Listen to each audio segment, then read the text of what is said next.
Hello, folks. I hope that this beautiful Wednesday is amazing to you. And I hope that you're having an amazing day. It's Wednesday, right? Yeah. Happy Wednesday, y'all. It's been a couple days since I came live. A few days. Hey, Lisa, how you doing? Reese, what's good with you, girl? How you doing?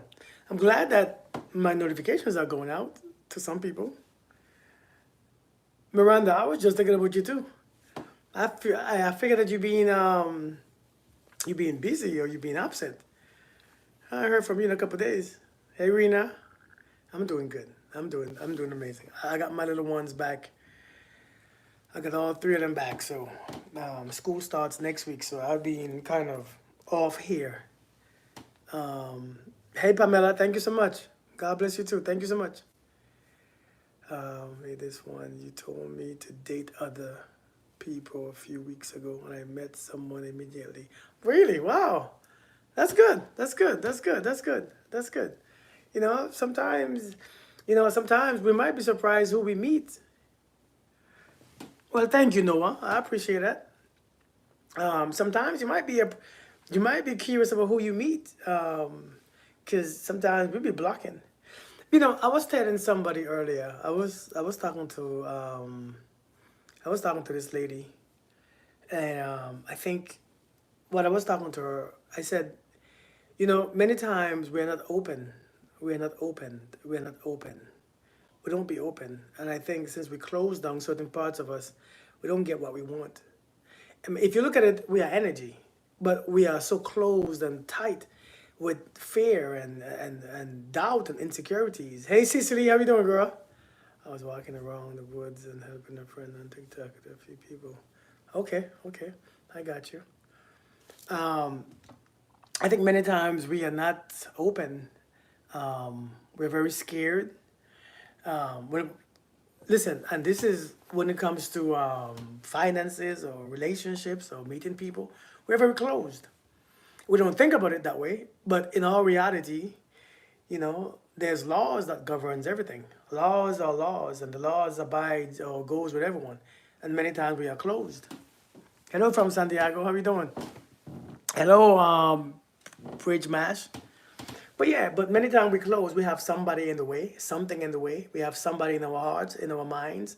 And, oftentimes when we have somebody in our hearts and our minds, a lot of times it blocks us from meeting the ones who's supposed to be with us. Steph, how we doing? Like, seriously. Um, Oftentimes we have someone in our spirit and it just stops us. It really stops us. We have somebody, who's just holding that space. Red Baby, what's good? Mesoamerica, long time no see. How you doing? Hey, Lisa, Elliot. But yeah, we have people who are just, listen, many of us have somebody in our minds and in our spirit that's causing us to disregard everybody else. We want to meet somebody who is decent. We want to meet somebody who is good, but we can't because that person takes up too much space. They take up too much space in our lives and in our mind. They take up too much space in our energy. And every time somebody comes in, they don't stay because you're already occupied. I'm glad that you're doing well. I'm glad that you're doing well. I'm doing pretty good too. I'm doing pretty good. Today, I want to talk about how do you know when you are healed enough to start dating? Indeed, Steph. How do you know when you are healed enough to start dating again? I speak to so many people and they're telling me the same thing. I have to go through my healing process, right? I had to go through my healing process. I haven't healed yet. I have to go through my healing process. And I think a lot of times that becomes something that we say because we never get to a point. We never really get to a point where we healed enough, right? Um, my husband is awesome, and I don't feel that from my husband. What you don't feel from your husband?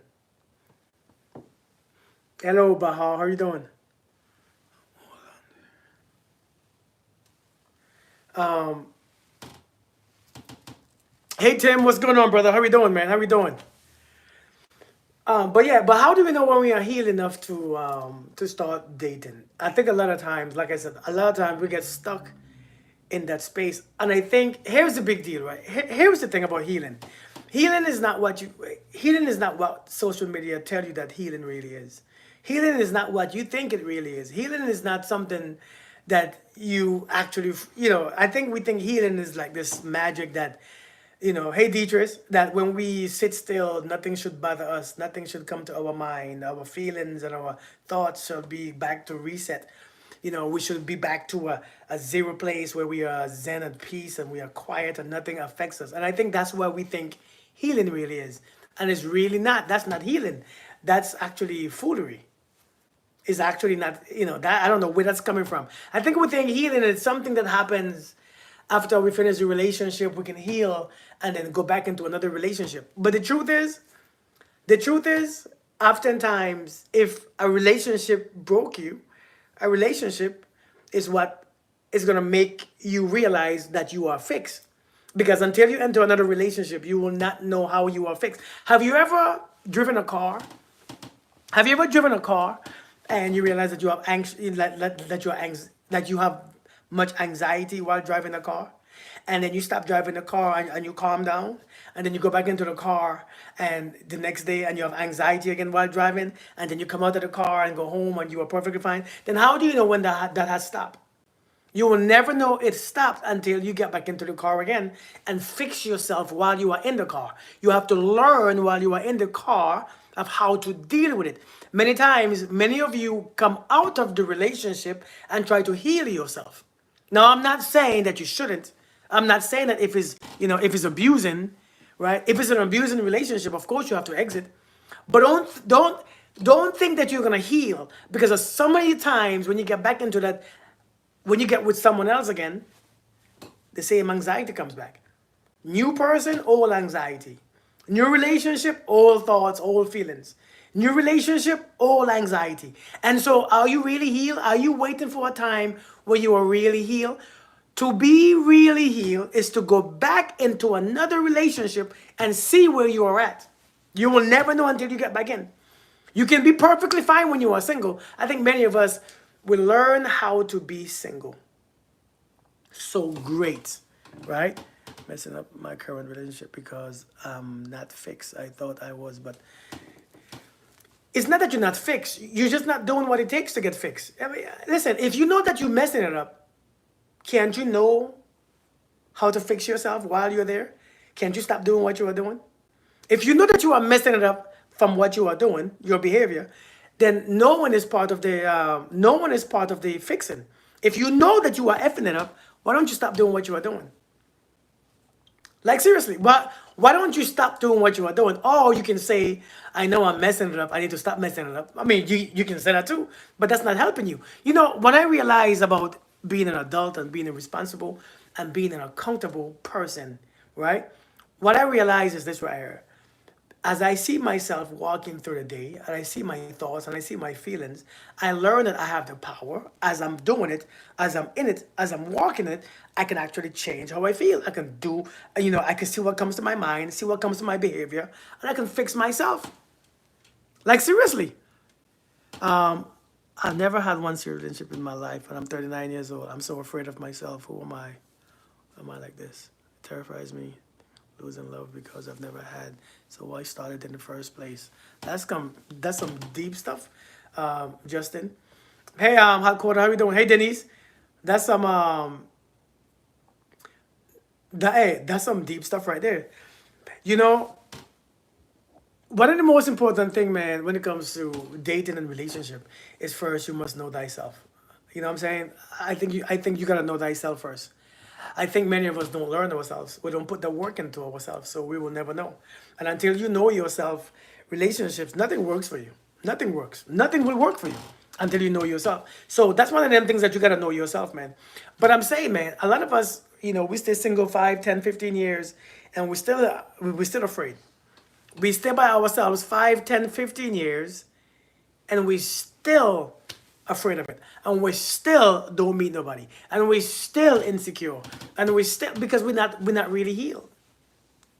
We're not really healed. We just staying away from people. Since we staying away from people, because the truth is we don't want to heal ourselves because it takes awareness, it takes discomfort. You have to be uncomfortable. Healing takes healing takes a lot of discomfort. It's a lot of discomfort. You have to feel uncomfortable for a long time until you realize you are comfortable in your discomfort. But many times we don't want to experience that discomfort. Do you think some kinds of people people can people trigger us more than others?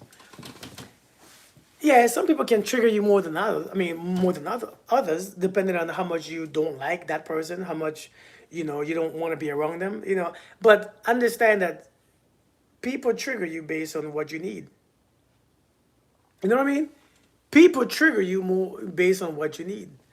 How many? You okay? I don't know what you were saying. I think you're saying a whole lot of family stuff. We're not talking about family right now. We're talking about dating and relationship. Um, Thank you, Hey Styles by Taz. But oftentimes, some people trigger us more based on how what we don't like, right? What we don't like, what we hate. Didn't I block you?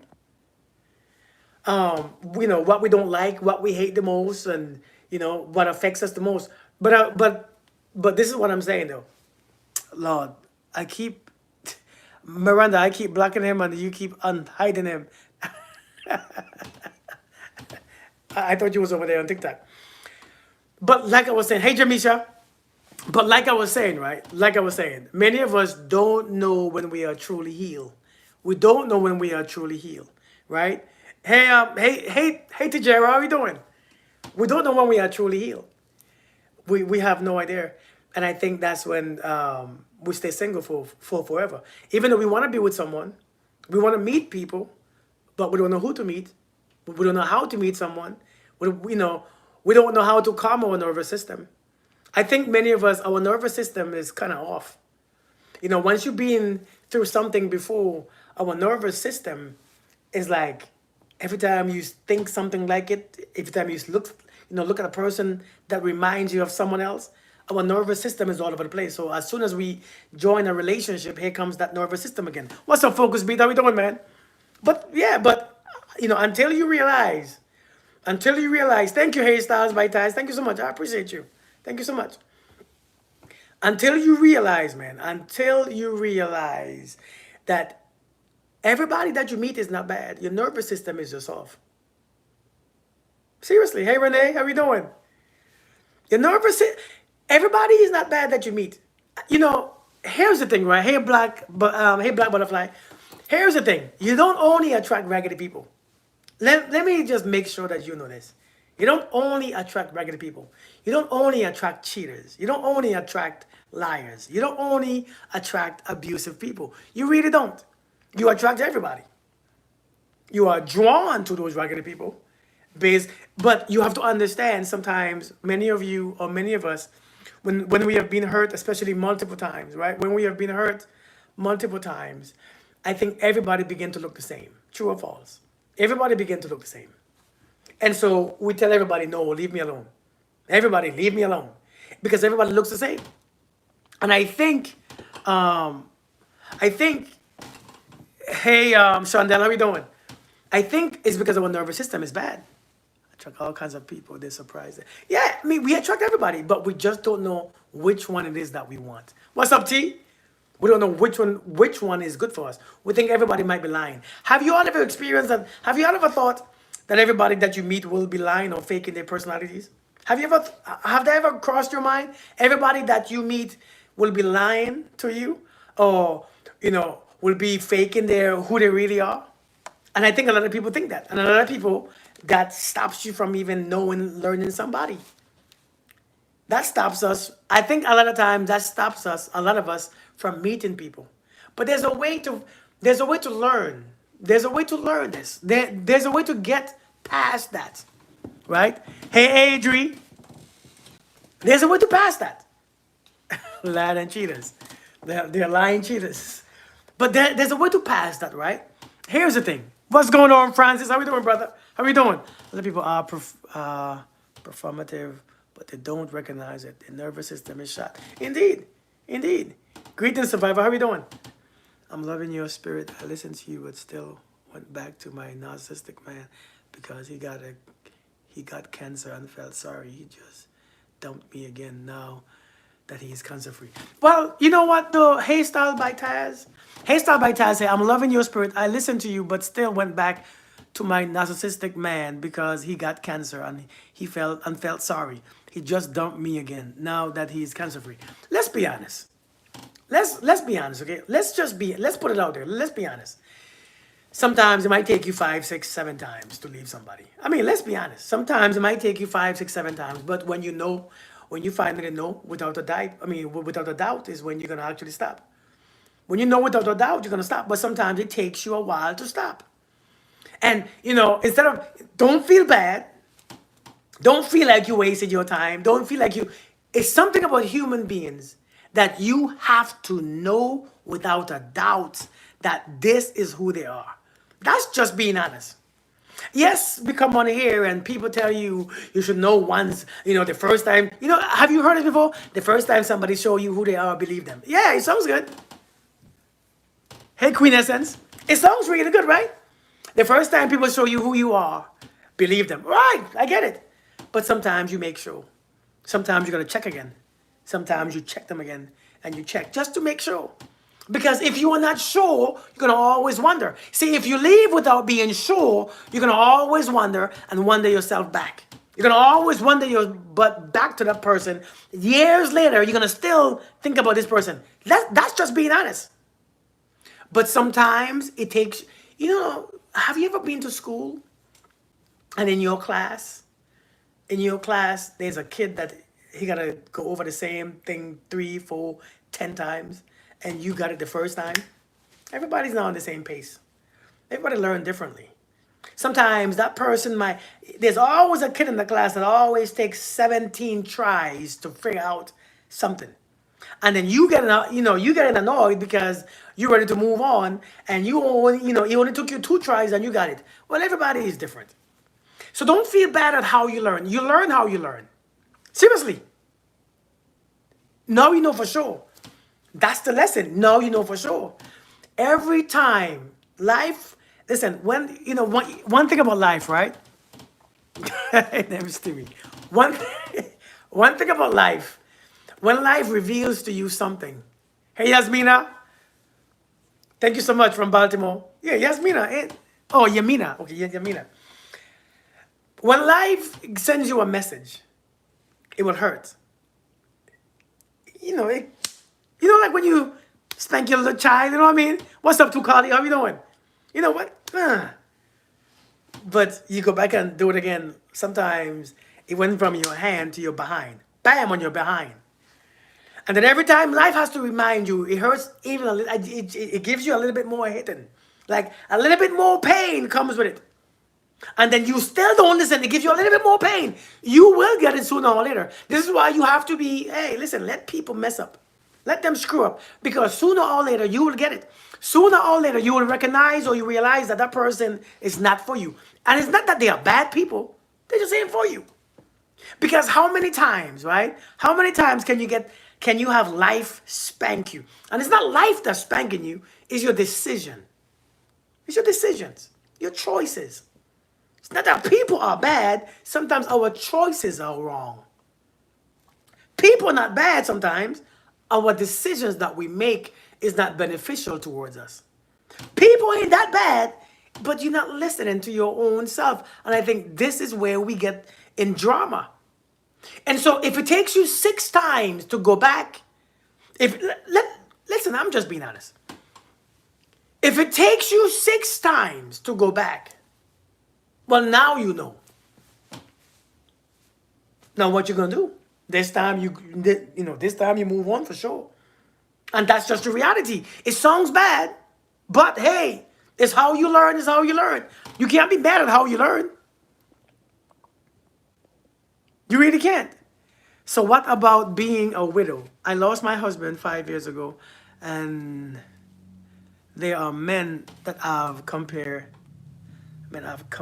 to how my husband loved me. I try not to, but easier said than done. You know what? That's real. That's real, though. You know what we do? You know why it's so hard to date again? Let me tell you why dating becomes so hard. One of the reasons why dating becomes so hard, because we want. What's up, Neil? We want people to. I wanted my wife to love me how my ex-wife loved me. Can I be transparent for a second? I expected my new wife to love me how my ex-wife loved me. Hey, butterfly, how you doing? Because I thought that was the way to love. I got comfortable with the way how my ex-wife loved me. See what I'm saying? I got comfortable with the way how she loved me. And so it took me a long time to understand the way how my wife loves. And that was my suffering. And so in the beginning, I began to try to change the way how my current wife loved me so I can mimic my ex-wife loving. But they're two different people. They can't love you the same way. Just like how you love your kids differently. You can't love your kids the same way. Nobody can. You have 6 kids, right? Indeed, Adrian. You have 4 or 5 kids. You don't love them the same. You love them the same amount of love, but you love them differently according to their personalities. And they love you differently too. When you look at all your kids, the way how they love you is different. The way how they treat you and react to you is different. So if we expect people to love us the way how our ex-partner love us, we're going to be in trouble. We're going to be in pain because a lot of you, especially when you're a widow or a widower, right? Nothing was wrong with your relationship. 15 kids and 3 kids, right? Nothing was wrong with your past relationship. I mean, the person passed away. And so you haven't found closure. And I think a lot of times you're looking for that closure, you're looking for that same love. But listen, we have to learn to let people love you the way how they love. You want to see how somebody can love you? You want to see how you can be loved? Let people love you the way how they love. Don't try to dictate or define the way how someone loves you. That's how we get in trouble. That's how we stay miserable. That's how we stay in trauma. You know what I mean? Nobody could love you the same. Because with love comes from the whole person. And since the person is different, the love will be experienced differently.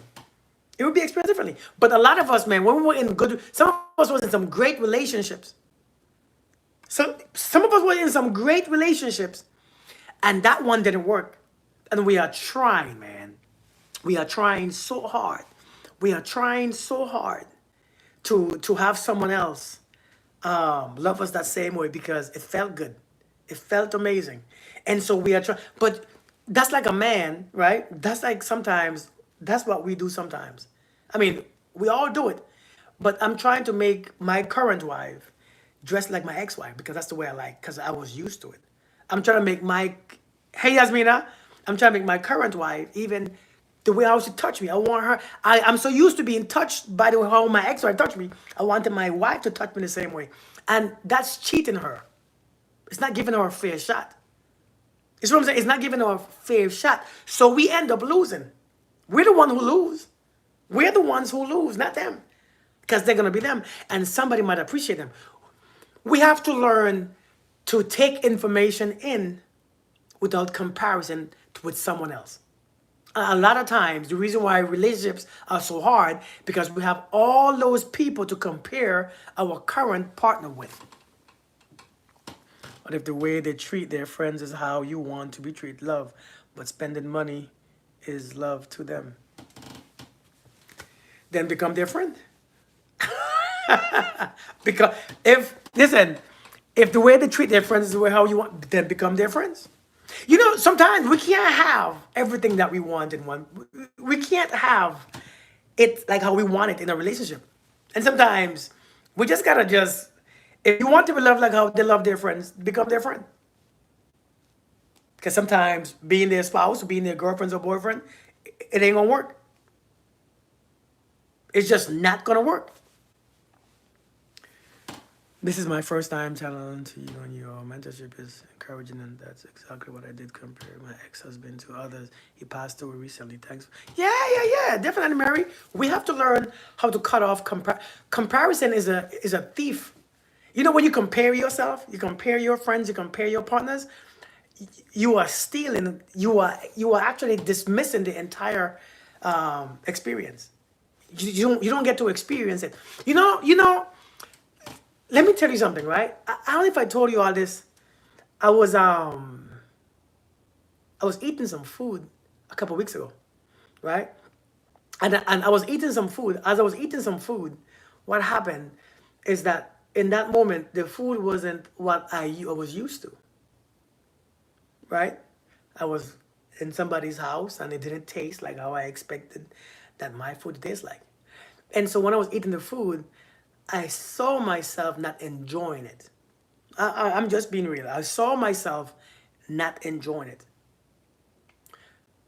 But as I sat there, I said, why am I not enjoying this food? You know why? Because I'm comparing it to someone else cooking.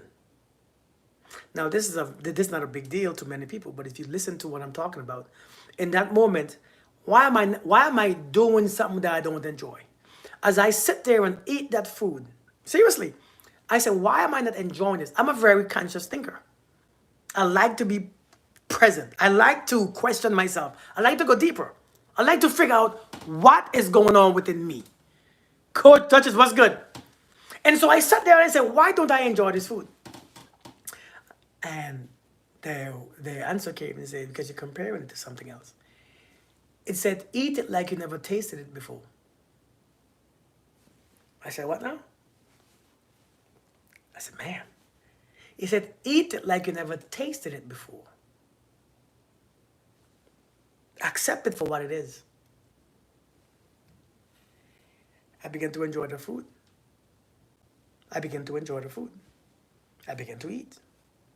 I began to eat.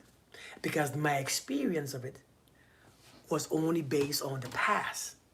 You see, sometimes when you do something now, you're not experiencing it now. Like relationships. That's why you call it triggers, and that's why we have so much problems. You're not experiencing this relationship or this food or this ice cream. What you are doing, you are experiencing the last one. And so even though we are in this moment, we are still back. We have expectations. We have thoughts. We have triggering feelings. And so then we're not enjoying the moment.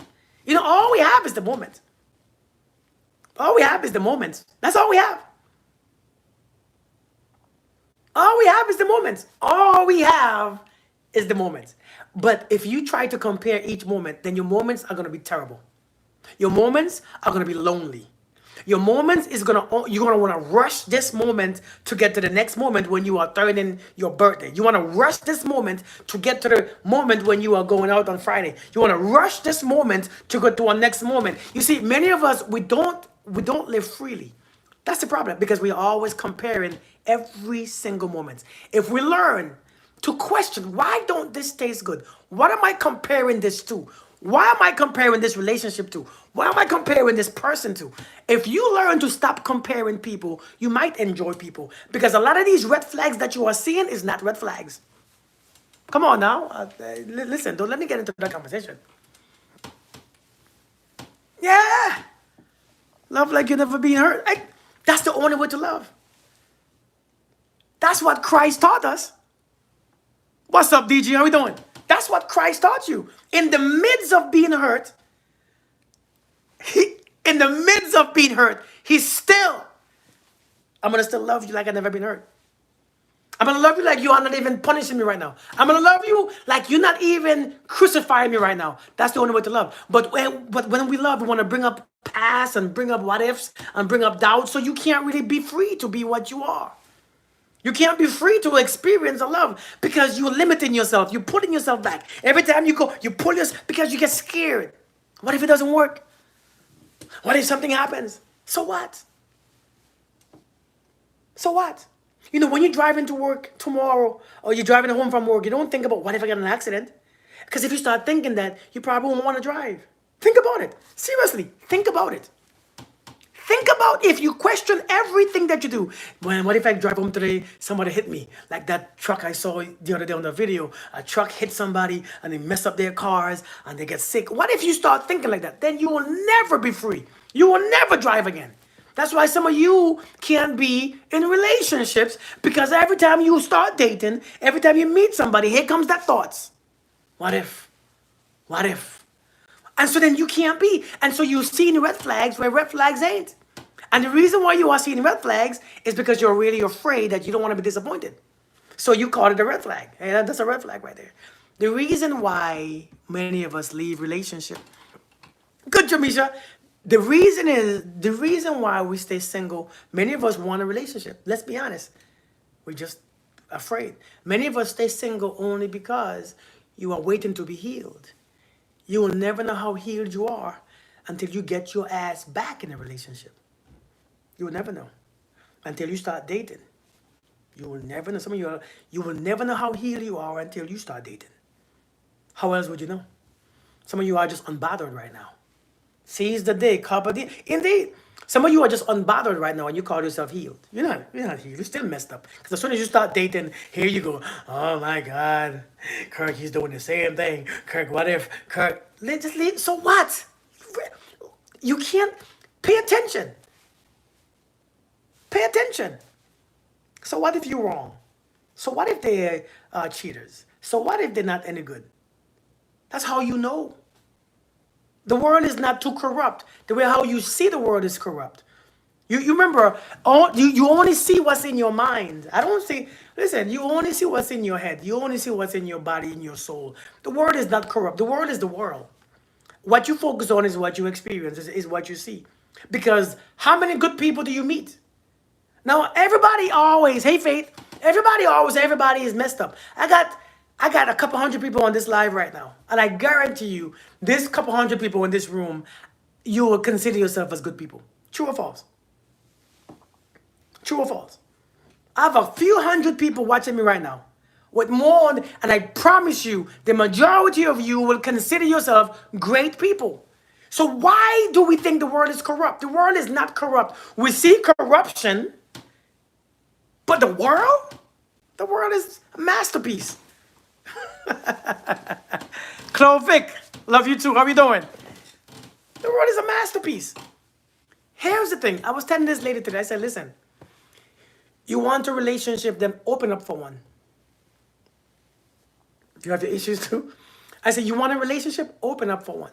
Open up. You know, when you're giving birth, do you notice that when you're giving birth, do you notice that you have to be vulnerable? True or false? You don't know who's between your legs. You never met them before. But ain't you vulnerable? Ain't you open? You're wide open giving birth. True or false? Yes or yes? No? I see. Listen, I seen my ladies. You know, my three kids came out. Why don't you can't listen at that moment? You can't not do it. You open wide. You have to be open for this life too, because you never listen. Here's the problem. Here's the problem. You're afraid to be open because you're afraid of what can come in. Because what comes in, you don't know how to deal with it. That's the problem. But you don't understand the importance of being open. The importance of being open is that what doesn't need to be in is going to go out too. One must surrender. Indeed, Joel. Listen, indeed.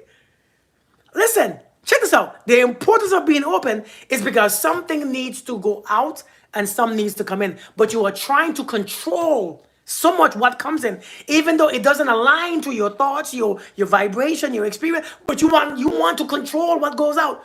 You have to open up. In this moment, we're only concerned about getting the F out. You have to open up. The reason why money don't flow to us, because you're closed. We're struggling financially because you're closed up. I had to learn to release that close, that fear of disappointment. I had to learn to release my fear of my lady leaving me. What if she leave? I had to open up, because when you open up, what doesn't need to be there has to leave. And some of you are afraid to open because you don't want certain things to leave. And sometimes what leaves is your family members. You ever opened up? You ever prayed God for freedom and your family member left?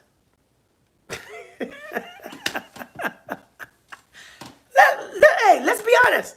Sometimes your job left and you question, oh my God, what the hell did I do? Some things will leave and some things will come. Whatever comes, let it come. Whatever goes, let it go. You must learn to open up. You have to learn to open up to a relationship. Some of you are afraid because you're afraid to be hurt. You see, when you're afraid to be hurt, it is your biggest issue. When you're afraid to be hurt, it becomes your biggest, then you're afraid to live. When you're afraid to hurt, you're afraid to do other things that brings any type of things to your life. Too fast to even enjoy the moment. Indeed. You have to open up, man. You have to open up. Like I said, when you're giving birth, you are wide open. When you're in a relationship, you gotta be wide open too. You're all trying to control how it goes. You don't control how it goes. Control how you go. Control what you do. Control what, if you learn to control yourself, you're going to be perfectly fine no matter if it ends or not. I think somebody told you that it should last forever. Somebody told you that it should last forever. You remember when somebody told you that marriage is forever? And I think that's our problem too. Because even though you don't really see that it lasts forever in the first place, you see that last relationship, the one that messed with you, how long did that last? It's still going on right now. Thank you, Miss Star. It's still going on right now because you're still thinking about it. You're still feeling it. Your mind is still experiencing it. Your nervous system still has it. It's still happening. You've been out of it for years. You've been divorced for years. You've been separated for years. You've been out for years. But what? That moment lasted forever. It's still going on because it's still effing with you. Still effing with you. So it lasts forever regardless. It lasts forever. Every moment lasts forever. Every moment do. So what are you trying to control it for? What are you trying to prevent? Whether it goes good or goes bad, it still lasts forever. Some of you cannot find freedom.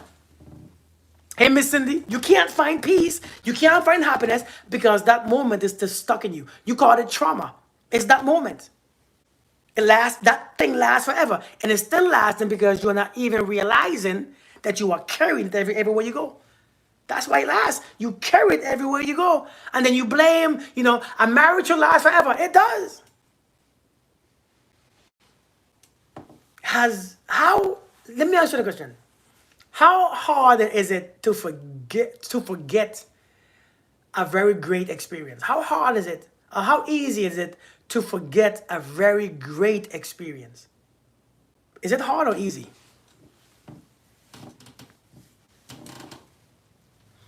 You have to guard your heart. What do you consider God in your heart? Because I think a lot of times we think God in your heart. Do you know, hey, Kiana, thank you for stopping by. Many of us think that we protect our heart by not using it. And I think that's the biggest crap that anybody could ever say. You don't protect your heart by not using it. You don't protect your heart you don't strengthen or protect your heart when you don't use it. Let that sink in real quick. That's like saying, how do I build bigger bicep? I don't go to the gym. If you leave it alone, because if you lift weights, what if you pull a muscle? What if your muscle deteriorates? What if your muscle get cramped? What if your muscle is damaged and you're lifting the weight? So to protect your muscles by going home and taking a break from the gym. Does that make sense? Does that not make sense to you? You don't protect your heart by acting like you don't have one. You don't protect your heart within you. What do you bring forward with this? Indeed. You do not protect your heart by acting like you don't have one. Some of you really believe in your heart, man. Some of you really believe in your heart. You need your mind to guide it. Some of you really believe in your heart. Hey, time for Tamika. Some of you really believe in your heart that if I don't love, my heart is safe. Now, if you don't love, your heart is open for destruction. When you don't love, your heart is open. It's open for destruction. Because if you don't love, what are you doing? You're always doing something.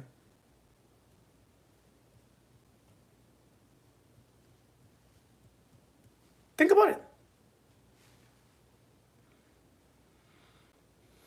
How to stop hurt. You don't have to stop hurt to keep moving on. Why do I get this? I get the question so often. How do you stop the hurt to move on? You don't have to stop hurt to move on. You don't stop the pain to move on. Nobody tells us the truth. Everybody want to tell you on social media, first to move on, you have to fix yourself. No, have you ever bumped your foot on the bed or your toe on the couch and you have to go? Have you ever bumped your foot on the, walking out the go, you walking somewhere and you stump your toe and you messed it up? Do you stop until it's fixed to move on, or do you get your ass home, or do you keep going? Come on now, why do we think that we have to stop the hurt to move on? The hurt is not what's keeping you back. Your choice is keeping you back. Let me say that again. It's not your hurt that holds you back. It's not your hurt that keeps you back. Hurt is just a part of life. Hurt is a part of your own expectations sometimes. The hurt comes with it comes with your expectations. It comes with your past trauma. It comes with your self-esteem. It comes with your self-image. Who you think you are brings a lot more pain than anything. You don't need to heal, then move on. Moving on is the healing. Moving on most of the times is the healing, because ain't shit wrong with you all sometimes. You're talking about healing. We are always bringing healing. Somebody leave you, there's nothing wrong with you. It's just somebody telling you that you shouldn't feel this.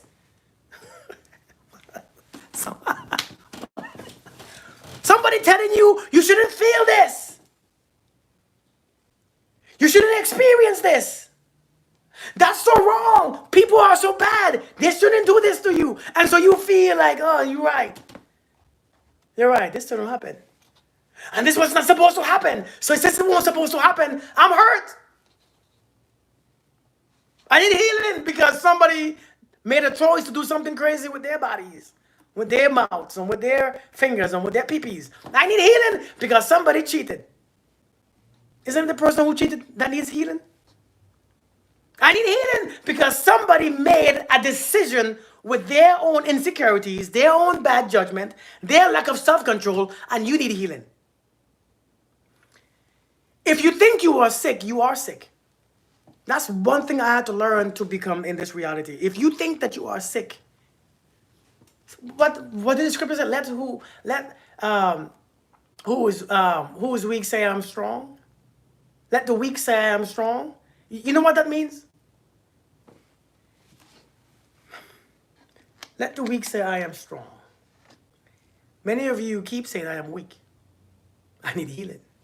Something is wrong. Something is broken. So that's what you're experiencing. You're experiencing your own projection. You are affirming that you are weak. You are affirming that you are sick. You keep affirming that something is wrong, so you create something that's wrong. Many of us don't understand your self-image speaks a lot more than anything else. The way how you see yourself. You don't, listen, I'm going to be honest with you. Ain't shit wrong with you, with the majority of you. But we living in a culture where you just think something is wrong because it shouldn't happen. It wasn't supposed to happen. I can't believe I gave him everything. You're supposed to give people all of you. You're supposed to give people all of you. Because all of you is who you are. Why would you give them half? Giving somebody half of you, listen, giving somebody half of you don't even feel right. You don't even like it. You don't even feel. Have you ever given somebody only a half of you? How does it feel when you're doing it? Seriously, how does it feel to hold back a complete half of you because you're afraid that they might leave? Trying to protect yourself. Think about it. How did you feel? Were you true to yourself? Were you feeling free and open? No, you feel weird. You felt weird. You're wasting your time. That's like you're on a test or you're in school and you're only doing half because you're afraid people are going to judge you if you're too smart. You don't feel good. Even if they don't judge you, you still feel crappy on the inside because it's not who you are.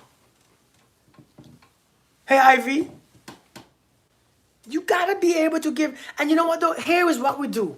Can I tell you all what we do now? Can I tell you all what we do? Can I tell you all the crap that we do? That's why we're getting worse and worse. Because this stuff is getting worse and worse. Can I tell you all what we do? Can I tell you all what we do? That we don't even realize? The reason why dating is so hard. Relationship becomes so hard. Because we are trying to get out of them safely. We are trying our best to control them in a way that we get out of them without being touched. And so what we are doing, you're not giving people the best of you. You're giving people to hurt you. You are giving your partner to hurt you. Maybe not to fully hurt you. Right? Maybe not to fully hurt you. It's money based too. That's true too. Maybe not to fully hurt you, but I can't. I don't want to give. I don't want to be, because the last person I was the most to, the last person I gave myself to, the last person I did this for, the last person I did that for. Why am I suffering for the last person? It's not fair, is it? It's not fair, is it? Because we live based on the fear. We live based on the past. And so we don't realize right here. We don't realize that we're hurting ourselves. We're not putting forth our best foot forward. Hey, Ninas, I want your best. I don't want, after you give him someone, you give him some stuff and you give him some kids and you give him some time and you give him, and then when you come to me, you're tired and you say, I'm just give you what I can. I don't have shit left because I don't trust Negroes. I don't trust these I don't really say that word that much, right? I don't trust these people. I don't trust, so I'm going to give you just what's left over. So you give somebody else the best and you give me the minimum. And maybe I was the one who will change your life. And so therefore, when we meet somebody, right? Yeah, indeed, mister. When we meet somebody who has potential to love you the way how you want, you can't even get love because you give. Yeah, you give people a child, you give them, listen, everybody, if you're going to love them right. If you're going to be with them fully. Stop being afraid that when it's over. See, we think about the end so much. We think about the end result so much that we bring it so quicker.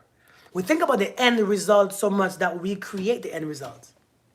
We create the end result. We make it happen in ways that's very destructive. You meet somebody and you don't trust nobody, so everything is a damn red flag. You tell me everybody that you meet is just raggedy? And you don't realize something is wrong?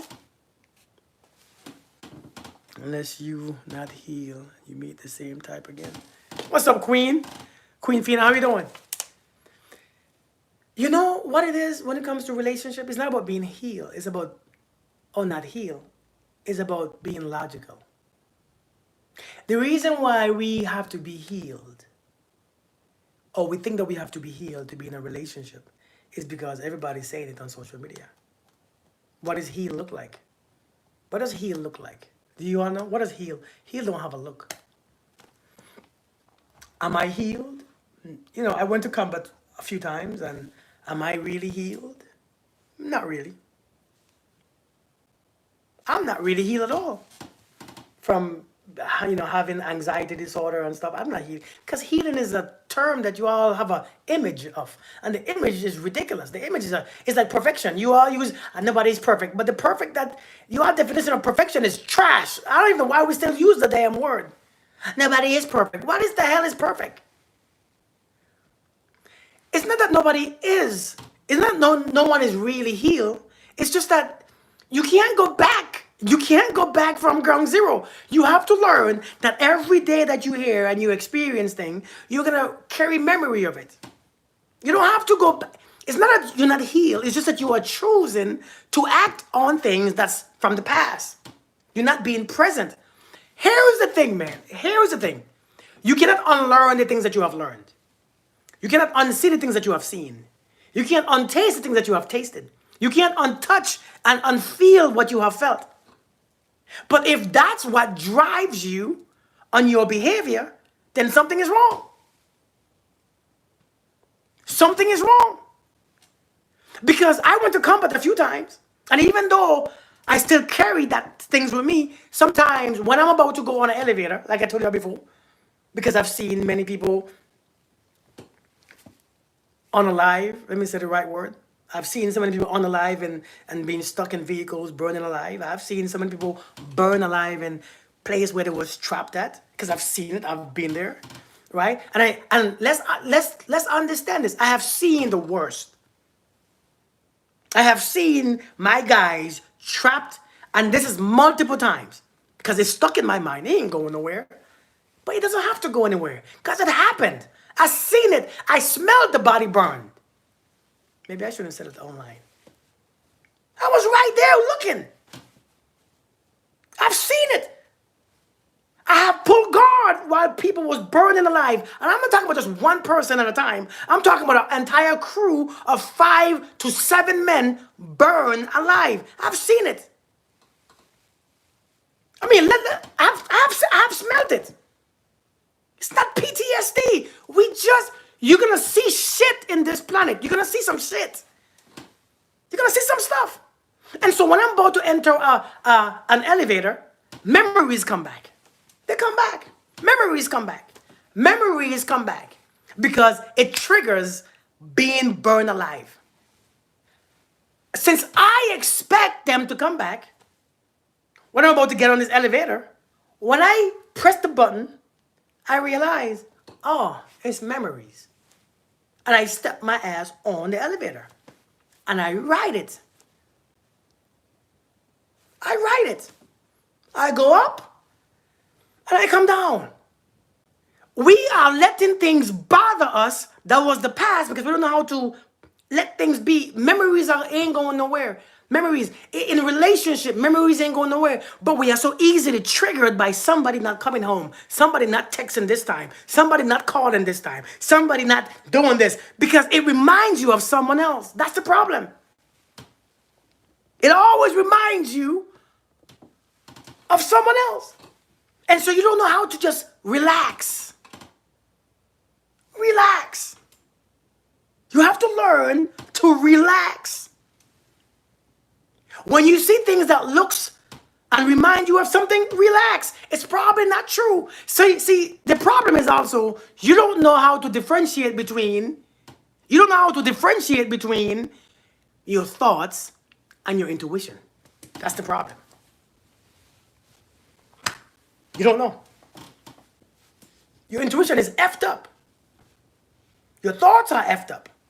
So you hear it in your mind, this person. But sometimes it's your thoughts. You don't know when I stepped on those elevators, I used to confuse my intuition telling me this time is going to stuck. This time is going to be stuck. This time is going to be stuck. That was I thought it was my intuition, but I had to realize, I had to learn the difference. That's my thoughts. That's my fear. My fear is very loud. That was my fear of it. So oftentimes when you see a man or a woman, all these thoughts come back, all these feelings come back, and you don't know if it's your intuition telling you, don't date this one, or your raggedy ass thoughts that keeps you trapped in the same past that you're just coming from, that you want to be finished with, but you can't move on because you don't know how to tell the difference between your thoughts and your intuition. It's not that you need healing. You need to learn yourself. Learn your own triggers. But what if we feel the energy is off? The energy will... Understand this. Let me explain to you about how energy can be off. It's not that the energy is off. Your feelings is off. Remember, some feelings are trapped in your body. Let me ask you a question, right? Can I ask you a question? Have you all ever met somebody that as soon as you met them, you just had a bad vibe? You had a bad feeling, but later on, that person was cool as hell? Anybody? Anybody? Be honest. You ever met somebody that you just, you looked at their faces and you're like, but then later on, that person was cool as hell? Best person that you ever met? A lot of times we do those people. It's not that the energy is off. It's just you are looking at something with your senses, and senses bring forth a feeling. Your senses bring you information. Remember, through your senses, you collect data. And if you smell somebody before, if you smell that cologne that somebody worn who was abusive towards you, if you smell that cologne again on someone else, that smell brings back the memory, which brings back the feeling. Memory brings feeling. So it's not that your energy sometimes is off. So emotions sometimes is reading the wrong signal. It's reading based on memory. Sometimes you have to just allow things to be. And if you don't know how to tell the difference, which most of us don't, because when you meet somebody, you write them off based on how your senses are reading them. Maybe they look a certain way. Maybe their face look a certain face. You know, some people, somebody have some resting bitch face, and you think they must be bad people. No, the resting bitch face is the resting bitch face. Sometimes it doesn't mean nothing at all. It means that person is in their own zone. They're thinking about their babies at home. They're thinking about their work. Yeah, they're thinking about they're hungry, and so their food look like, I mean, their face look like a chicken on their face, and you looking at them saying, "Oh my God, that person probably toxic. It look toxic. That person remind me of your senses." It's not all. It's not. Your senses are not always accurate. Your senses, right, Caitlin? I'm telling you, sometimes your senses are off. But you know what? Sometimes your feelings are off too. Have you ever been sitting by yourself? Right? Right, Star? Have you been sitting by yourself? Have you been sitting by yourself sometimes? Everything is going good and you just felt bad? Or you just felt lonely? Or you just felt sad? Anybody? Nobody died. Nobody is gone. But have you ever been sitting by yourself and you just have just under this heavy energy? Let's be honest. Yes, you have. By yourself, nobody bothering you, nobody's messing with you. But here comes this feeling. Do you trust that too? Is something wrong? No, it's just a memory. The body remembers. The body keeps score. It remembers continuously. Sometimes the body goes in feelings that you don't understand what's going on. It goes in emotion. It goes in vibration. Remember, we are on this planet and everything affects us. And so therefore the body sometimes go up, down, down. It doesn't mean something is wrong. The earth spins and the moon this and the sun this and everything is doing this. Yes? Yes, baby. You can't, you see, we don't know what red flags really are. I ain't trying to question your red flags, but everything is not a red flag. The problem is we think that we have to heal before. The solution is you can't heal until you don't know how much you have healed until you get back into a relationship. You will not know how much you have healed. That's like when you trying to practice for a fight and you fighting and you doing all them shadow boxing. You don't know how good you are until you get in a ring with someone. You will never know how good you are. See, we can fight shadows all day. We can box shadows all day. You know, you overcome your shadows and you overcome the past hit, whoop ass that you had, and you practicing for 6 years with no partners, with no spar, right? No sparring people, and you're in there just shadow boxing. Hey Shonda, how you doing? You just pat, pat, pat. Then you go back in the ring and get your ass knocked out again. You know why? Because that's not how you heal. It's not how you practice. It's not real. Does the weather do it? Hey, Rescued, how we doing? Long time no see. Or is it just that the weather reminds you of something that happens in that? That's what it is. Because the weather is just the weather. Nothing is bad. I mean, like, for real. I mean, hairstyles for real. Taz, let's be honest. That's what happens to us. But we don't know how to differentiate. We don't know. We don't know. Are you really sick? You're probably not sick. Probably not damn thing wrong with you. But you have memories. Miranda, you still there? You have memories. You just have memories. And memories could be very scary. Because the problem is you all don't want memories anymore. You don't want your memories. Because you remember when somebody hurt you. You remember when somebody left you. You remember when somebody ghosted you and you. But how do I stop the feeling? Why do you have to stop the feeling to move on? Why do you have to stop the pain to move on? Have you all ever been walking with a pain in your leg? Do you stop walking? Do you stop walking because you felt the pain? Do you sit down right there and wait for it to get dark? And then wait because the pain didn't move? Wait for it to get dark and wait for it till it come to the next day until the pain stops to move? Because if you stay right there, it's gonna be dangerous, right? Dietrich, right? You can't stay right there. He said, sometimes you can't, you have to move. You get up and move. Why do we think psychological pain? How do I stop the hurt before I move on? You don't stop the hurt from being before you move on. You move on. The pain will cease on its own. You see, when the body becomes accustomed to what you are doing, the pain subsides. Something else takes over. So pain is different, indeed. When when I go to the gym, and the first couple times I'm sore. Some of you stop when you feel sore. I told somebody the other day, I said, I go to the gym 7 days a week. She said, but ain't you sore? I said, I know what soreness feels like. Right? I said, I know what soreness feels like. It doesn't bother me to be sore. But it's not about the feeling I go for. Of course I get sore. Everybody gets sore. But I can tell the difference between soreness and pain. When your body is sore and when your body is painful. In relationships, if you're gonna love continuously, you're gonna be sore. And in being sore, you can tell the difference between soreness and pain. Indeed, Joel, you're gonna tell the difference between soreness and pain. Some of you don't go to the gym enough to realize it's just soreness. Nothing is wrong. Some of you don't love enough to realize that's just comes with it.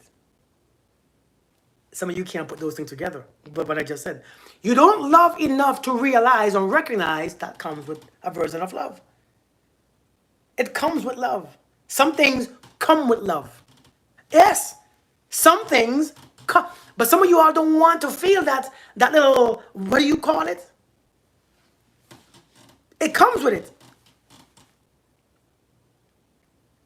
But what if some things come with hate, but you hate anyways? There's more things that comes with hate than with love. There's more things that come with holding a grudge than what comes with love. Because when you're holding a grudge, you notice that your knees hurt more. Can I ask you a question? Think about it right now. Let's go deeper. Let's go a little deeper.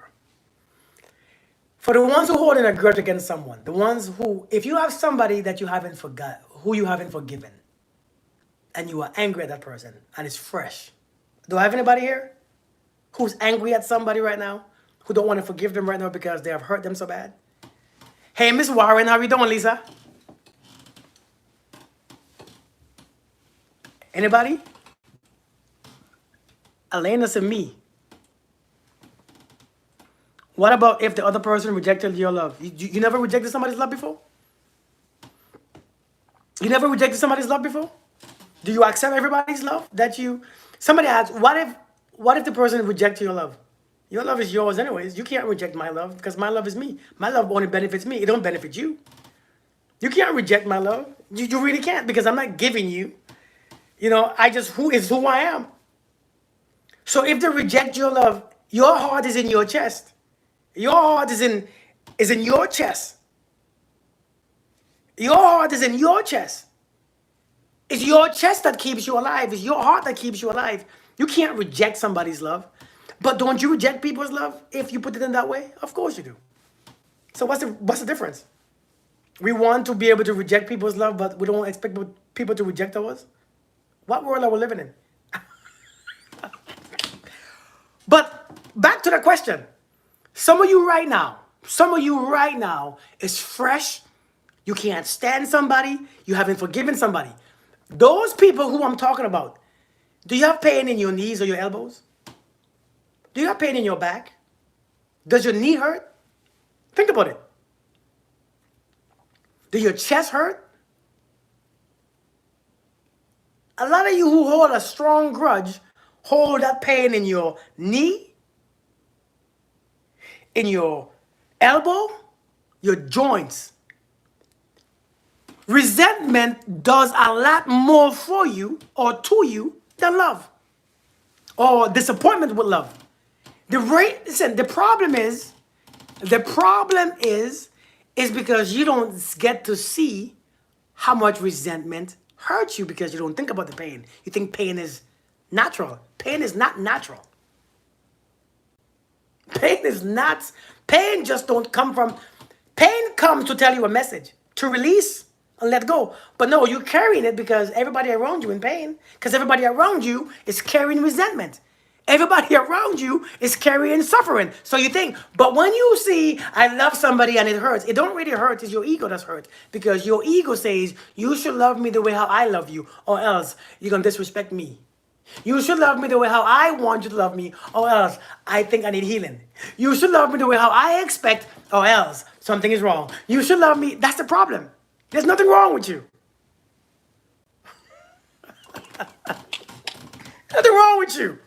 Now, someone says romantic love or romance love is different from gym love, or from the gym. Is it really? How you do one thing is how you do everything. Some of you don't want to feel discomfort or uncomfortable. You don't want to feel discomfort. And so you think things should go your way. The problem about romantic love, you want to control the other person. You want to control how they see you. You want to control how they feel about you. You want to control their behaviors and their actions. You want to control the way they think about you. You want to control who they like and who they don't like. You want to control how they look at other people. You want to control how they are. You want to control how they feel. You want to control, and so therefore that's where the pain comes from. You wrote the book here. I know, right, Miss Star? Have you ever loved somebody and not caring what the hell they do, but you just love them? Have you ever loved somebody who you wasn't with? Think about it. Have you ever loved somebody who you're not with? Ain't you free? You have no expectations of them. You have no control. You don't want no control. Ain't it beautiful? Ain't it beautiful to love somebody and just let them be? You know how beautiful that is? You know how powerful that is? You know how powerful that is? When you can just love somebody, ain't like I want you.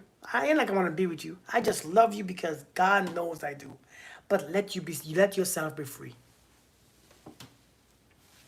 But the problem is when you love somebody, it's supposed to go how you want it to go. That's why it doesn't work. You try to control it. You're trying to put yourself in it. You're trying to put your ego into it. It doesn't work with the ego. Let people be who they are. If they don't want to love you, leave them alone. Leave them alone. But you hurt. I'm hurt because he rejected me or he doesn't love me. So people have the right to not love you. You have the right to not love the people who love you right now. I've learned how to do that. Listen, people ask me, how do you do that in a romantic relationship? I'm married to my wife. Actually, listen, guys, my marriage, my anniversary is on Saturday. 9 years, by the way, 9 years. I didn't even know. I asked her the other night. I said, wait, when is our anniversary? She said, Saturday. I said, oh, Saturday? She said, yes. I said, wow, that's amazing. Saturday. A $3 wedding. $3 wedding. Let me tell you this right here. You have to learn to love your people and let them be who they are. Just because you're my wife or just, my husband, right? Thank you, time for Tamika. Just because you have a husband or wife, they're not yours. They're God's people. But they don't tell you they don't love you. They pretend until they can't hide it anymore. But they don't tell you that they don't love you. They pretend until they can't hide it anymore. Who's hurting from their pretense? Them. They're the one holding back. They're the one who's not happy. Remember, when you are in a relationship, it's not about, I experience me. I don't experience you.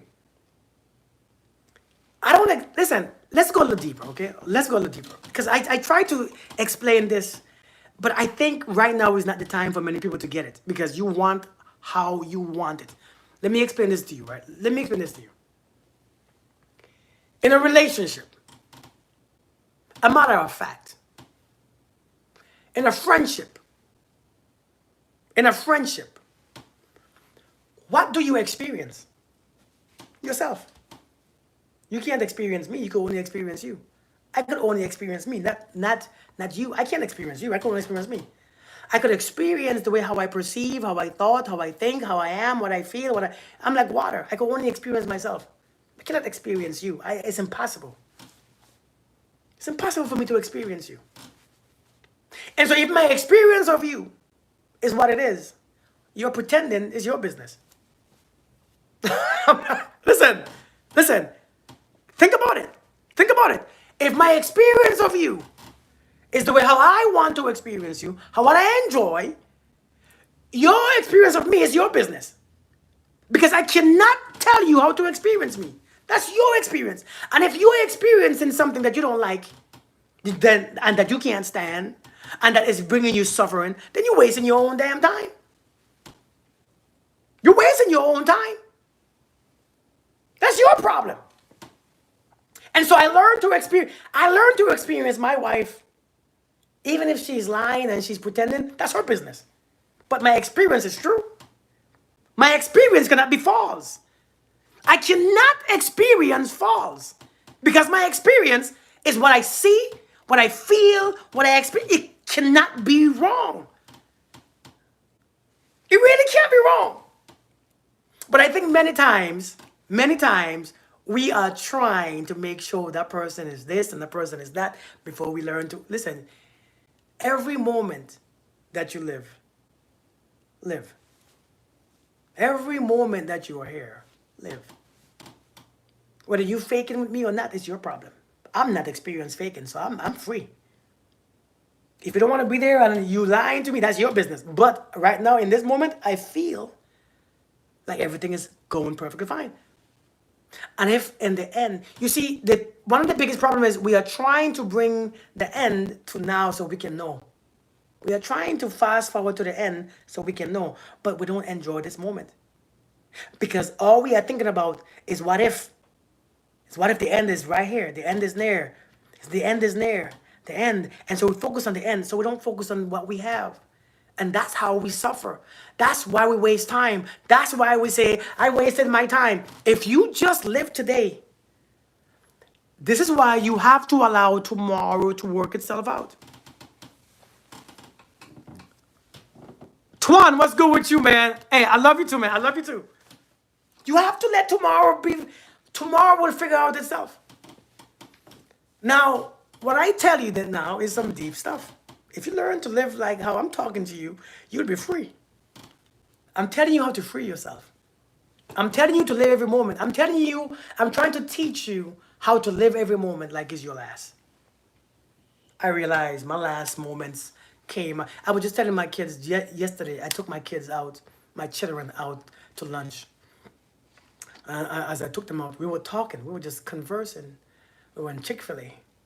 And I was telling my kids, I said, hey, I ever told you all when I got struck by lightning? I never told them the story about getting struck by lightning. I said, you want me to tell you because my daughter brought up, she said, my mama told me that you were struck by lightning. I said, yeah, you never heard this story? I never told you the story? She said, no, can you tell us? So I began to tell my daughter, and then my daughter was listening, and my son was listening. I was like, you all really like to hear these stories, huh? He's like, yes, tell us more. When I was struck by lightning, I thought it was my last moment. I thought my ass had a hole in it. I thought when the lightning bolt hit me, I thought it put a hole through my ass and my whole ass was missing. That's what I felt. I thank you, Tuan. Thank you. That's what I felt. I said, listen, when I got struck by lightning, I thought I was dead.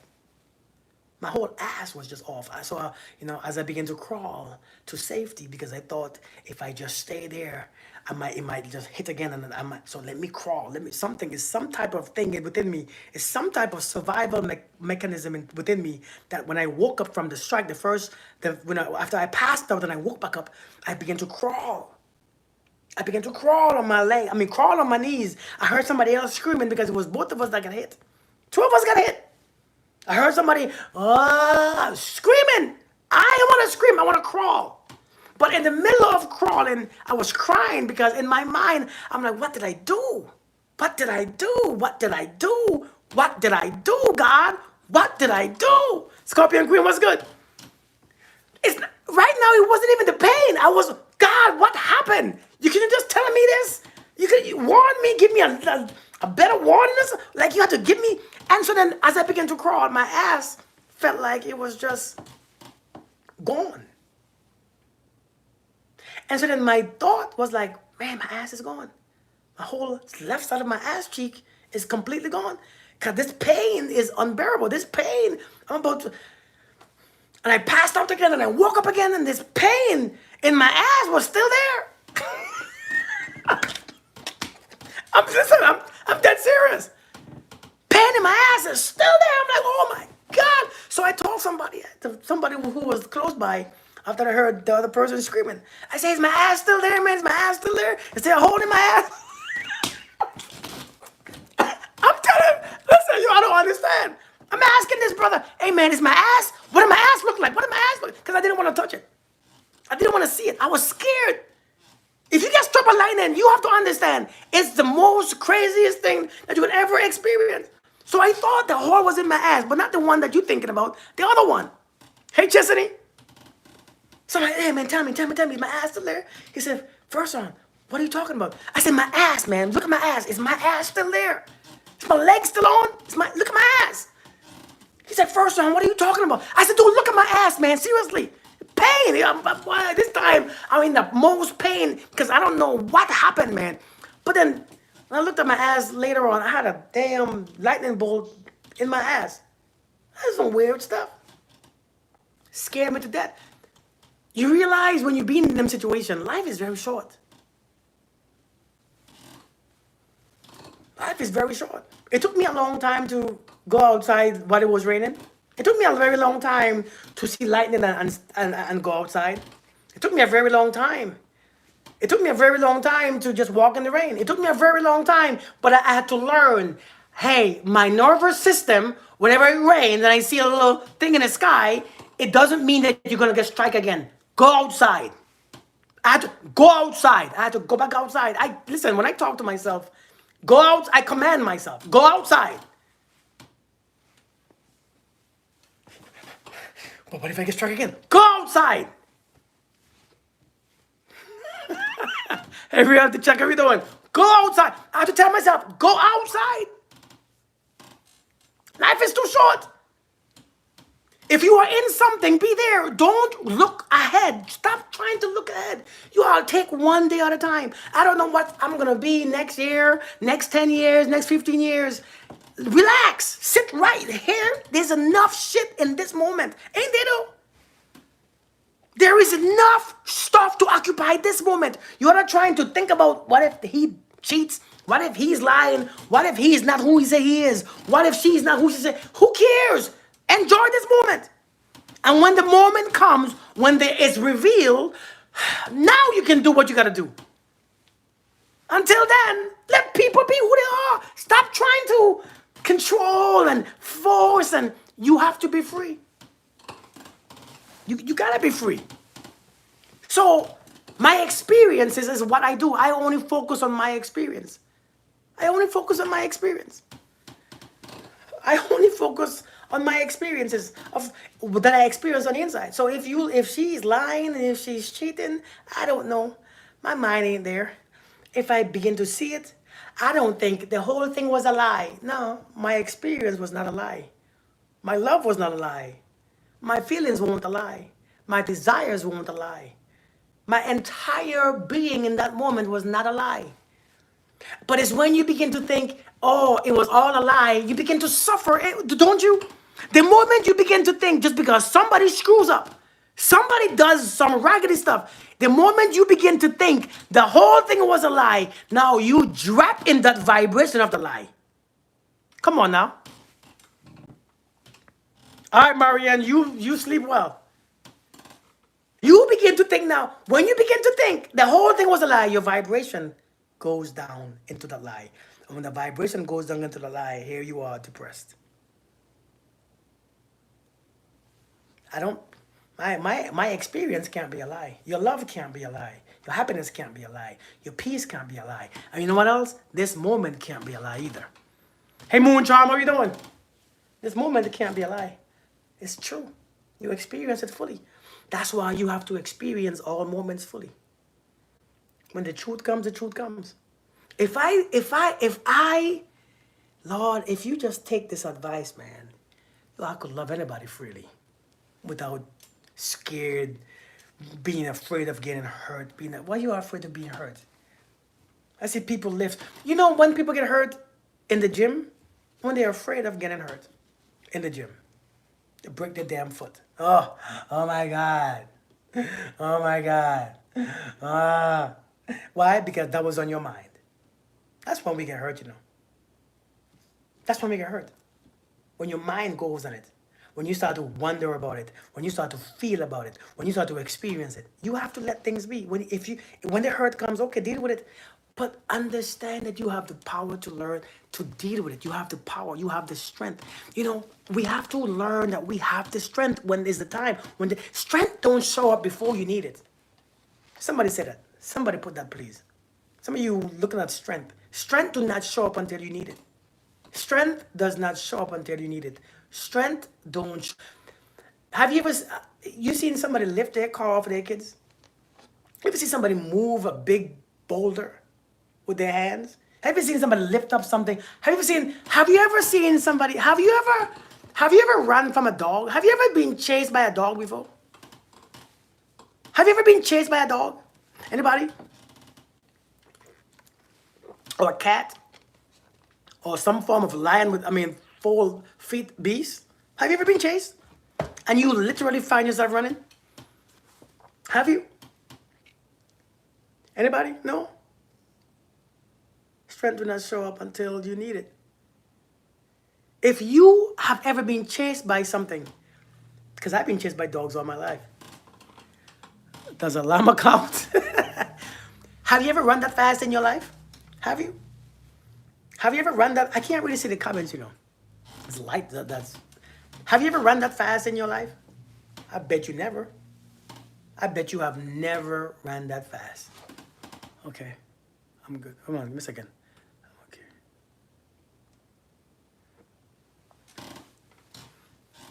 A chicken? Well, I've been chased by that too. You have never run that fast in your life because your speed is even faster. The adrenaline rush.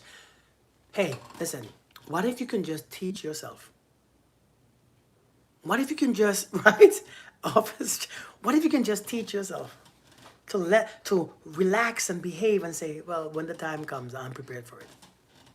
When the time comes, I'm prepared for it. I'm just trying to teach you how to relax your nervous system. Everybody telling you all these things about healing and stuff and healing and healing. There's nothing wrong with you. You're just fearful. When the time comes. See, this takes trust in thyself. You have to trust in yourself. Trust in yourself. Trust in yourself. You have to trust in yourself. You have to trust in yourself. You have to trust in yourself. Trust that you have the ability to heal. Trust that you have the ability to get back on your feet. Trust. You know, some of you trust yourself with your kids. No matter what happens, you can always feed your kids. Trust that you're going to be okay. Why do you not trust that you're going to be okay? That's the biggest problem. You have to trust in thyself. Why don't you trust in yourself?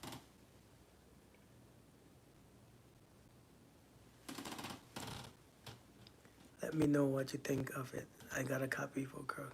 Okay. You want to kiss me, Swedish house boss? You gotta trust in yourself. You don't know until it happens. Let things happen. Let things be. You are not excited when things happen so that you can see how you can go about it. When things happen to me, I'm not excited that it happened, but I'm like, let me see what I can do.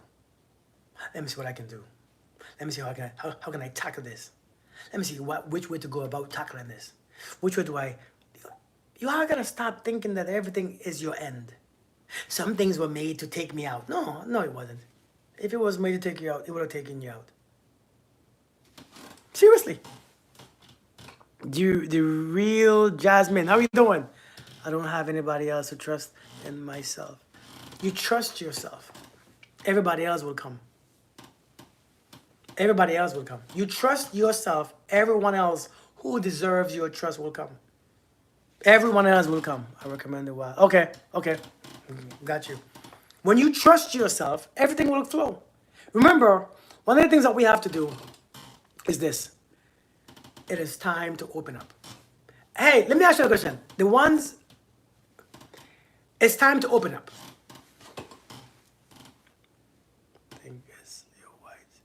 Probably. It's my white shirt. You're right. You're right. It's my white shirt. You're right. It's this white shirt. But I don't know how to do all this stuff though. Thank you for the gifts, the real Jasmine. Thank you so much. Been watching your videos forever. I love. Thank you. Thank you. I appreciate that. I appreciate that. I appreciate that. I'm honored. Hey Cole, we have to learn that everything is not supposed to go our way. Everything don't go our way. To the garage. This is cool. Everything don't go our way. Everything's not supposed to go our way. Learn when things go bad. You have to. You know why? Do you know why? Thank you, Miranda. Do you know why it's said to be grateful even in the bad days and give thanks in the bad days? Give praises in the bad days. Seriously, do you know how important that is? You know why you give thanks in the bad days? It's because the giving thanks remove the energy of the bad day. And your giving thanks change the energy from the bad to the good. When you focus on what happens and if it happens and when it's supposed to happen, you miss the whole point. You have the power to change every situation. I don't know why you're not healed yet. That's the problem. Why ain't you healed? Because you are. You just keep telling yourself you're not.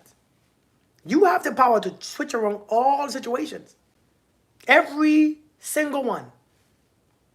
And so instead of enjoying the life that you want to live, you're closed off, trying to protect yourself. One thing I've learned, you cannot protect your heart.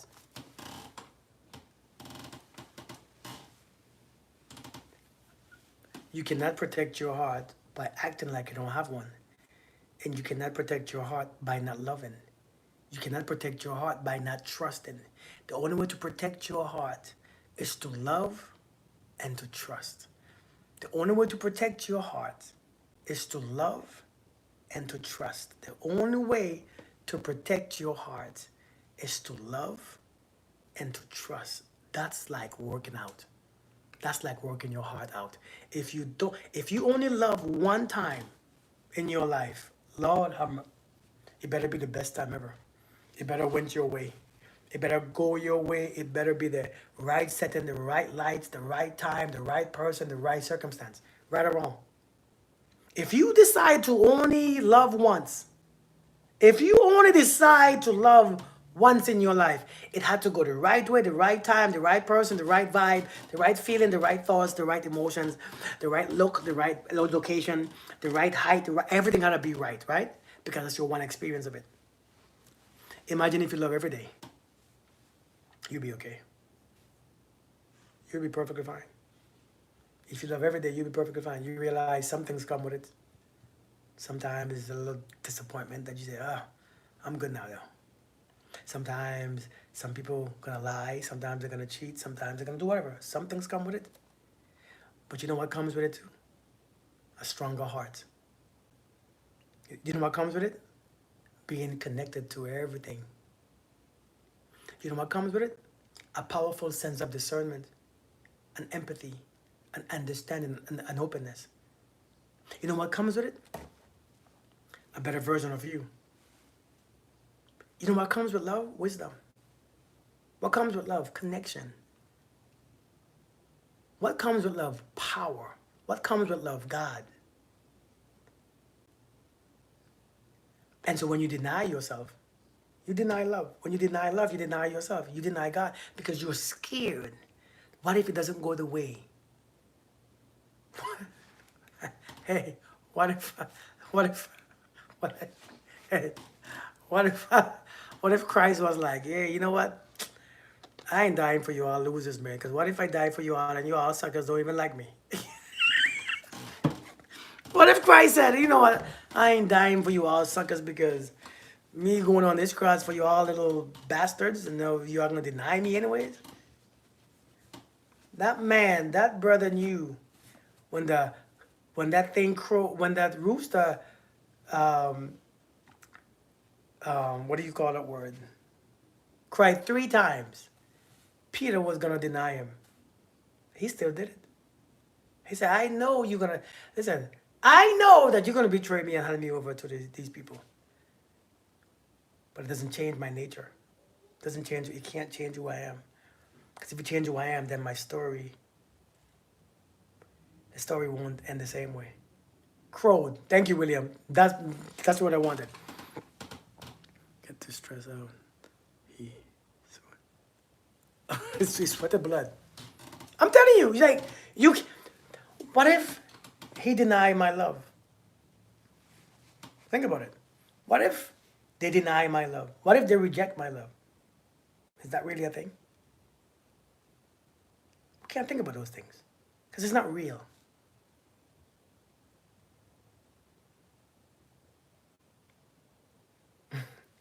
These men ain't got to be Jesus for you to experience them in a way.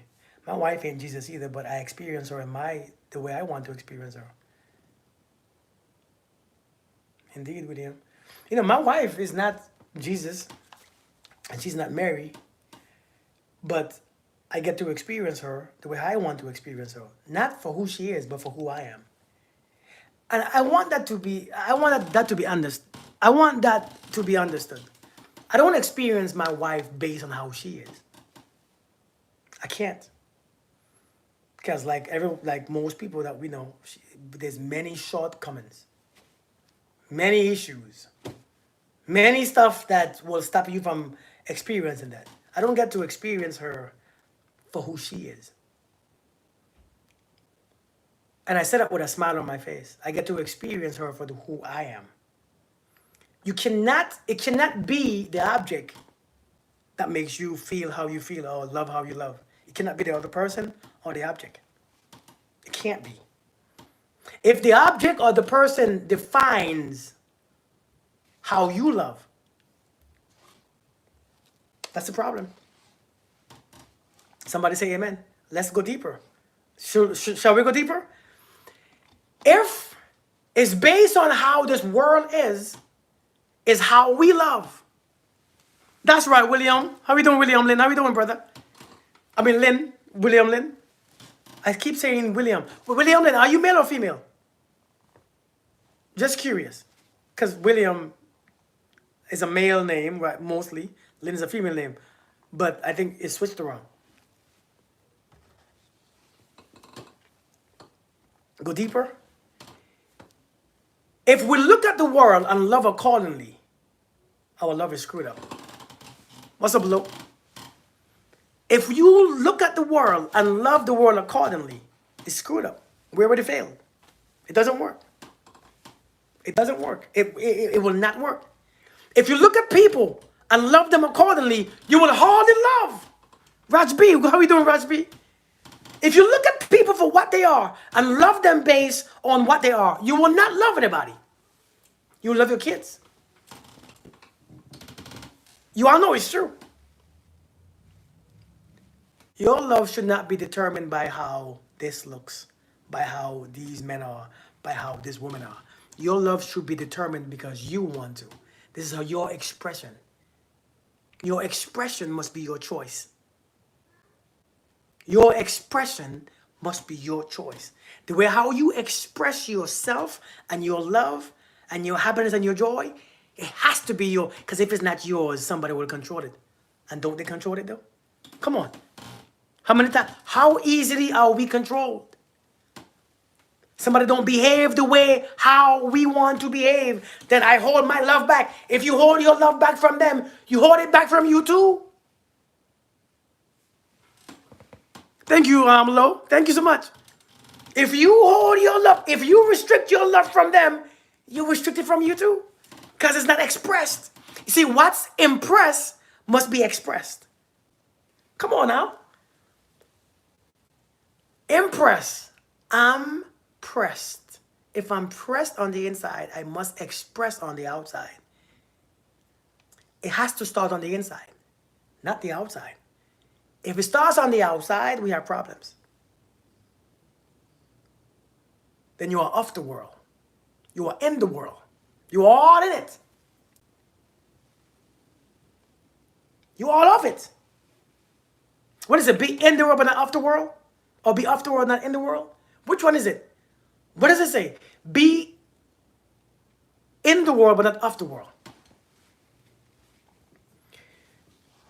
The way how I love my wife It's not based on who she is. It's not. That's the hard part. The way how I treat my wife is not based on who she is. Like, seriously, the way how I treat her is not based on who she is. How do you treat somebody? Based on how you are. Don't you treat based on how you treat your kids, like based on how you are. You treat strangers based on how you are. A matter of fact, you want to know if somebody that you are talking to or your friends feel about themselves, look and see how they treat people. You want to know if somebody feel about themselves, look and see how the way they treat you. Your partner, your husband, your wife, your boyfriend, your girlfriend, the stranger. You want to see how they feel about themselves? Look at the way they treat people who has nothing to do with their life. It says a lot. Maxwell, how you doing, brother? How you doing, man? It says a lot. So if your love or your treatment has to be because of them, you're not going to do. And so I think that's stopping us from dating. We can't experience people fully. We can't experience people fully. Because all you experience is your own insecurities, your own doubts, your own suffering, your own past, your own crap. Thank you, William Lynn. That's all you experience. You're not experiencing them. Indeed. Indeed, Quintel. That's why he commands you to love yourself. Did military training help you in marriage? Hell no. Hell no. Jay Shell, how you doing? Thank you, thank you. But yeah, thank you, Joy. But that's really how it is. If I love my wife based on who she is, shoot, I'll be doing some trash. I'll be doing some crap. Being honest. I mean, can I just be transparent? Can I be transparent too? Seriously, can I be transparent?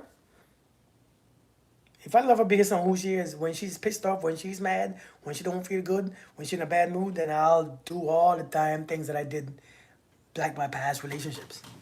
But it doesn't work. It doesn't at all, man. When you have a relationship, when you're in a relationship, you experience yourself fully. You experience yourself fully.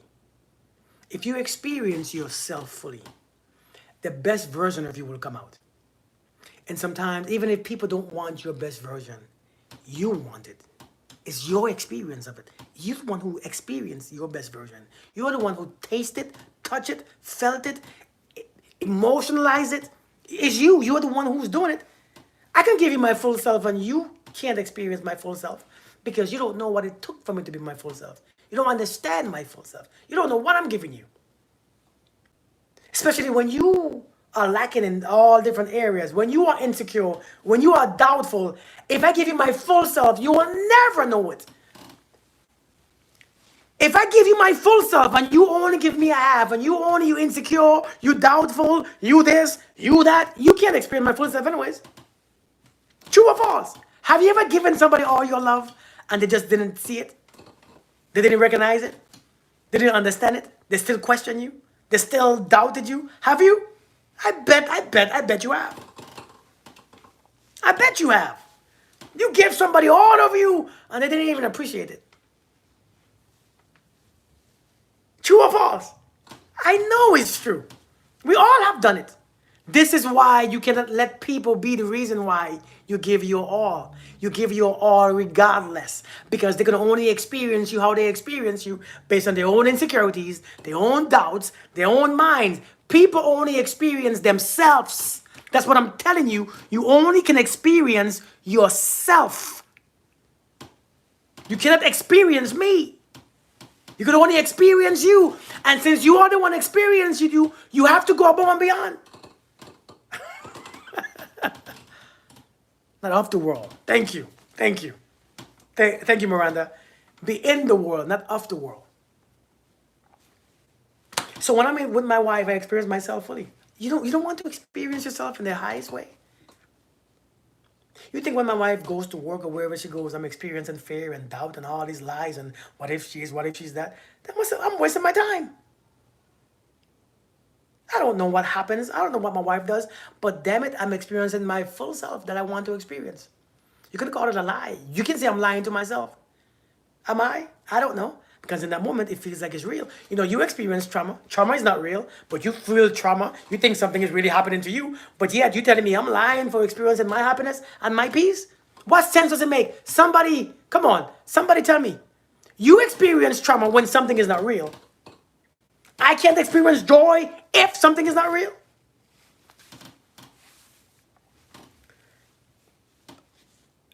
Did that make sense to you all?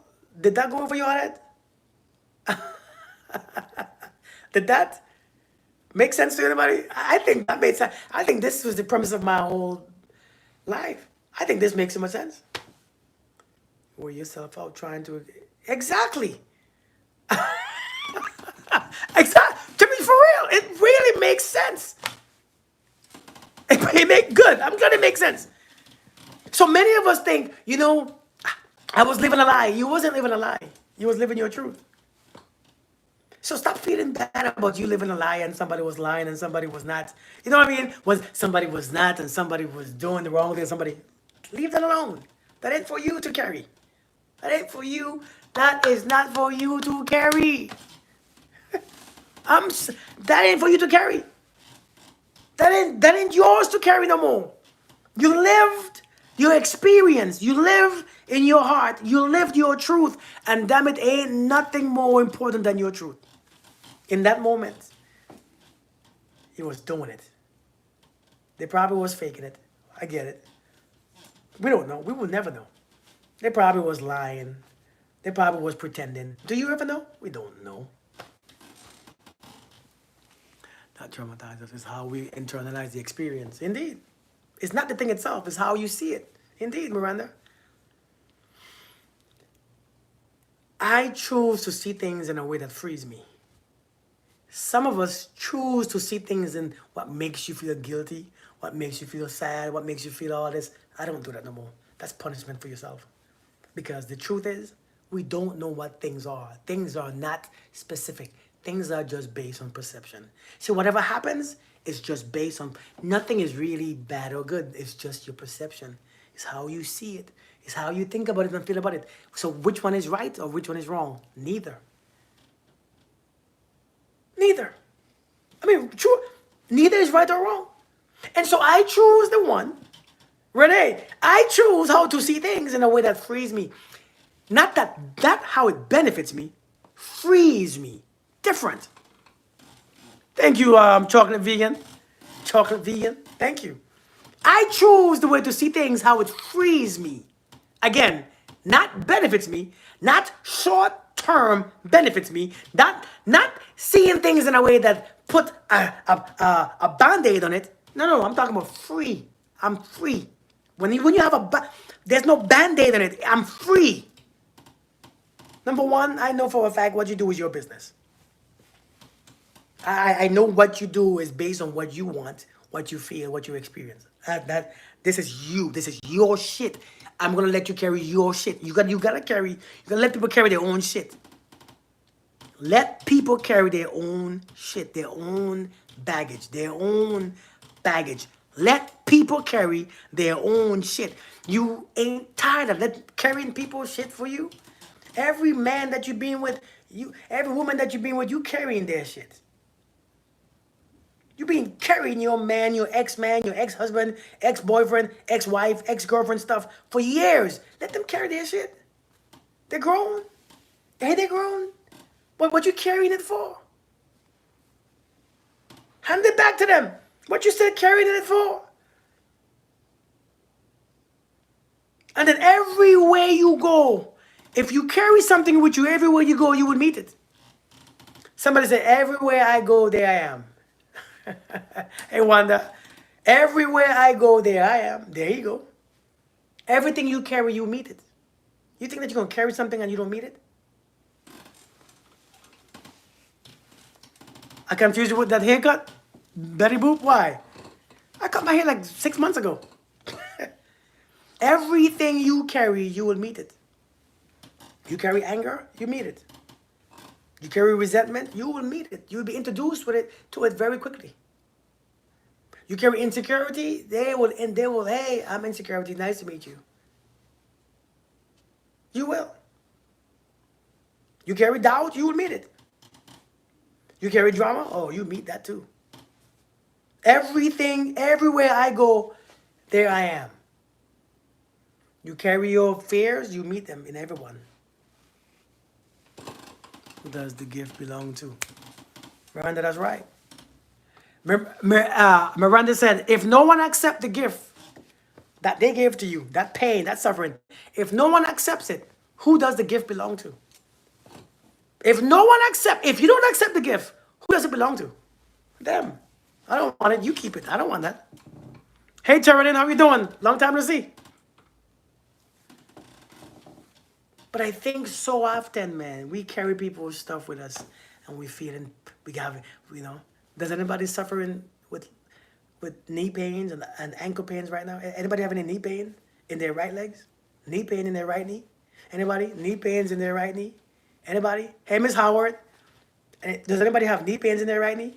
If you have knee pains only in your right knee, say something. Knee pains in your right knee. Missing the lives because I be at work. Okay. Hey, I understand.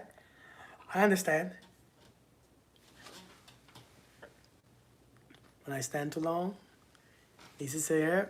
Your left knee, time for Tamika.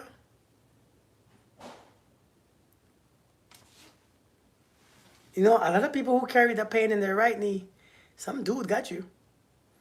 Some dude you can't let go. Some dude you can't forgive. They show up, listen, it's a reason why you find a reason why it's there. Sometimes it's not the reason why you find. A lot of people, when they hold on to a grudge, when they hold on to unforgiveness, when they hold on to resentment, that pain shows up in your knees. A lot of times it shows up in your knees. And if it's a male, it's going to be on your right knee. If there's a man in your life who you can't forgive, let's just say this. Oftentimes, if there's a man in your life who you can't forgive, who you can't let go, who have hurt you, and you stay in your spirit, the pain will show up, number one, on the right side of you. The right side. Everybody, right side. Oftentimes, when it's that pain of unforgiveness, that grudge, it shows up in your right knee, your right elbow, your right side of your back. I'm just telling you all how it shows up. Sometimes you have a crick in your neck, the right side. That pain will show up on the right side of you. Sometimes it's your sisters or your mothers. For no reason, right? I'm telling you. Oftentimes when it's your left side, it's a woman that's in your life. Your mother, your sister, your best friend. They betrayed you. And that left knee, you can't forgive them. That left knee just started to act out. Your left side is a feminine side. Your left side is your dark side. Your left side is your evil side. Your left side is a demonic side. That's why your heart is on the left side. Your right side is your masculine. Left side is your feminine. It makes sense now, time for Tamika? Can you see it now? Oftentimes, right, we suffer not realizing. Good wonder. Oftentimes we suffer thinking that it's just natural. No. No, it's not just natural. Pain just don't come from nowhere. It's real. It's real. Sweet little island girl. So I have it on the right side of my. If you can forgive that person, that pain disappears. Somebody say amen. People, you want to if you forgive somebody, let the pain still there. Pain is still there, you probably haven't forgiven yet. If you forgive somebody, a lot of times that pain will be removed because the energy begins to flow. Understand what causes pain is when energy is stagnated. It causes tension. When energy is not moving and freely moving, what happens? It begins to restrict the flow. When it begins to restrict the flow, the body begins to fight harder. It begins to create tension in certain parts. Remember, the spiritual body and the physical body is the same. It just looks different. if you carry too much on your mind, let's explain this. Let's explain. Let me explain. We have two bodies, and I don't want to stay here for too long because I don't want to go into this type of conversation because it's very draining, and people are gonna ask too much question, and I don't want to answer these questions. You know what I'm saying? So I don't want to. You know what I'm saying? I don't answer. So let me go into this really fast because nothing happens. Nothing just shows up from nowhere. Nothing does. Because when you think something shows up from nowhere, you think it's natural. It's not.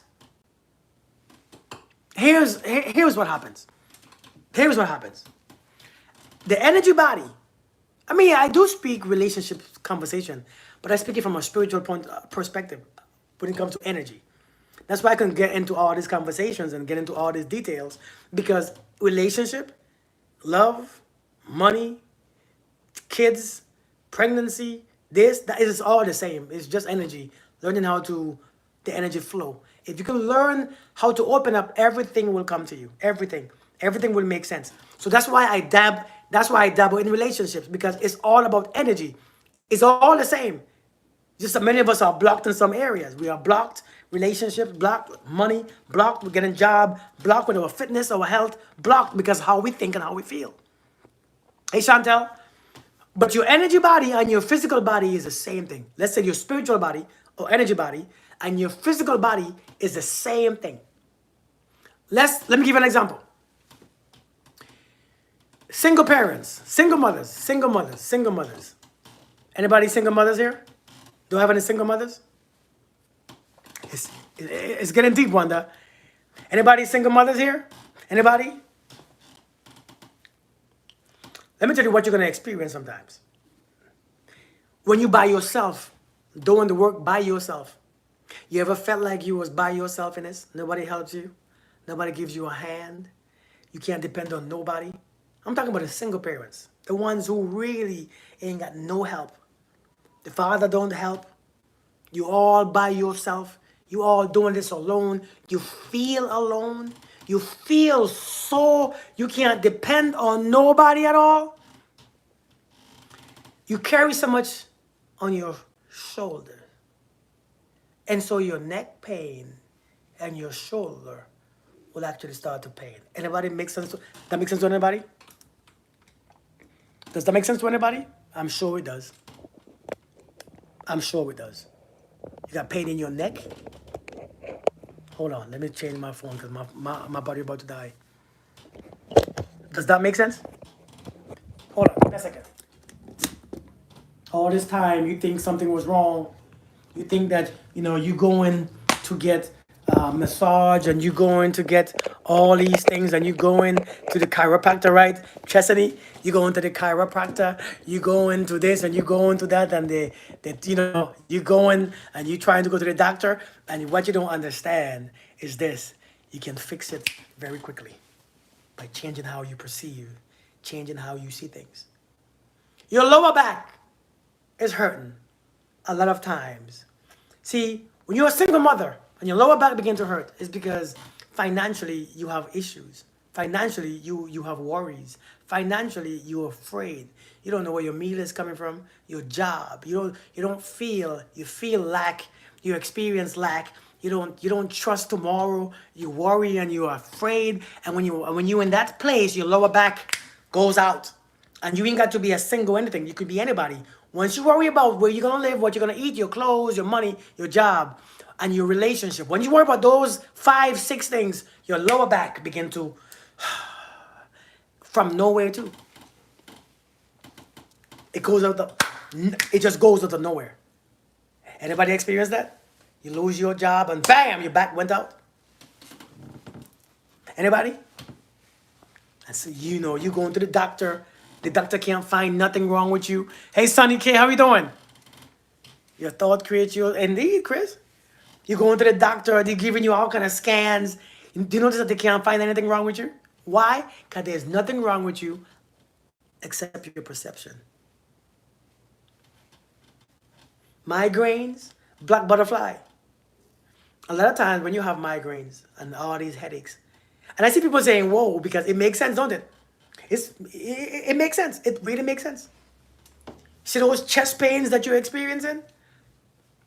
A lot of times that's the resentment. Somebody broke up with you and you can't free yourself. You still love and you hate the fact that you love them, so you think that something is wrong. So, you slow down your heart from experiencing love, and you begin to hold resentment and hold grudges. That pain show up in your chest.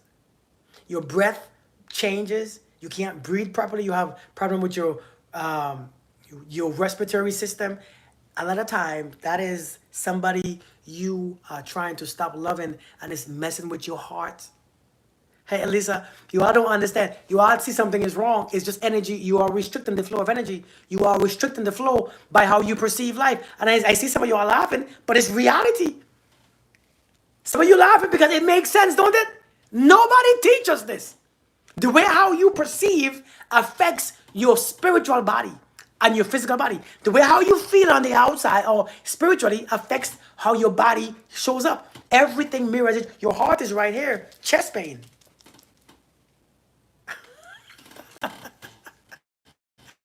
Chest pain. It whoops you. Lower, upper back, it whoops your ass. Sometimes you can't speak what you want to speak. You're in relationships. You can't speak the truth. You can't speak who you are. You are in a relationship. You dating somebody, man or woman. But every time you want to be yourself and speak your truth, what happens? You got to swallow your truth. And now your throat have issues. You have thyroid issues. Throat always messed up. Your throat always sore. You don't feel, my throat hurts. My voice, I lost my voice. I can't, because something is wrong. Doctor, what's wrong? Because you can't speak your truth. Understand, everything shows up in our body. You have to think it's coincidence? It's never coincidence. Migraines and all these headaches, a lot of times you are fighting a reality that you are in. You don't want to be, sometimes you don't think that you should be here. You don't think that you should be here in this situation, in this reality, and you begin to fight it. And when you begin to fight your reality, headaches come. Because you don't want to accept where you're at. You don't want to accept where you're at. These headaches will F with you.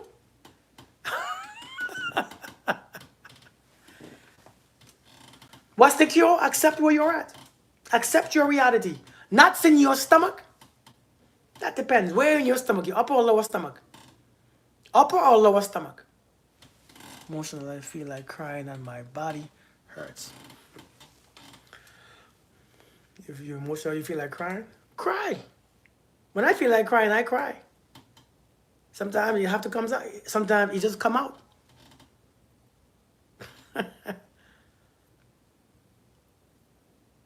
Do you faint a lot, Wanda? Do you faint a lot? Somebody asked me, what about fainting? Do you always faint?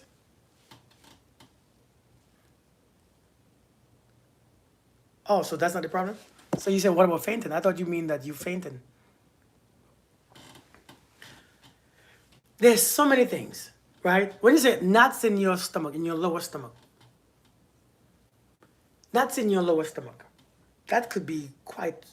Now, when you say knots, what is knots in my stomach? I don't know what that means. You might have to explain what that means, because I don't know what it means. Knots in my stomach. I don't know exactly what it means, so I can't really tell you why. Tell me what knots in your stomach mean. You mean like... Because I don't know how to I don't know how to think about it. That's...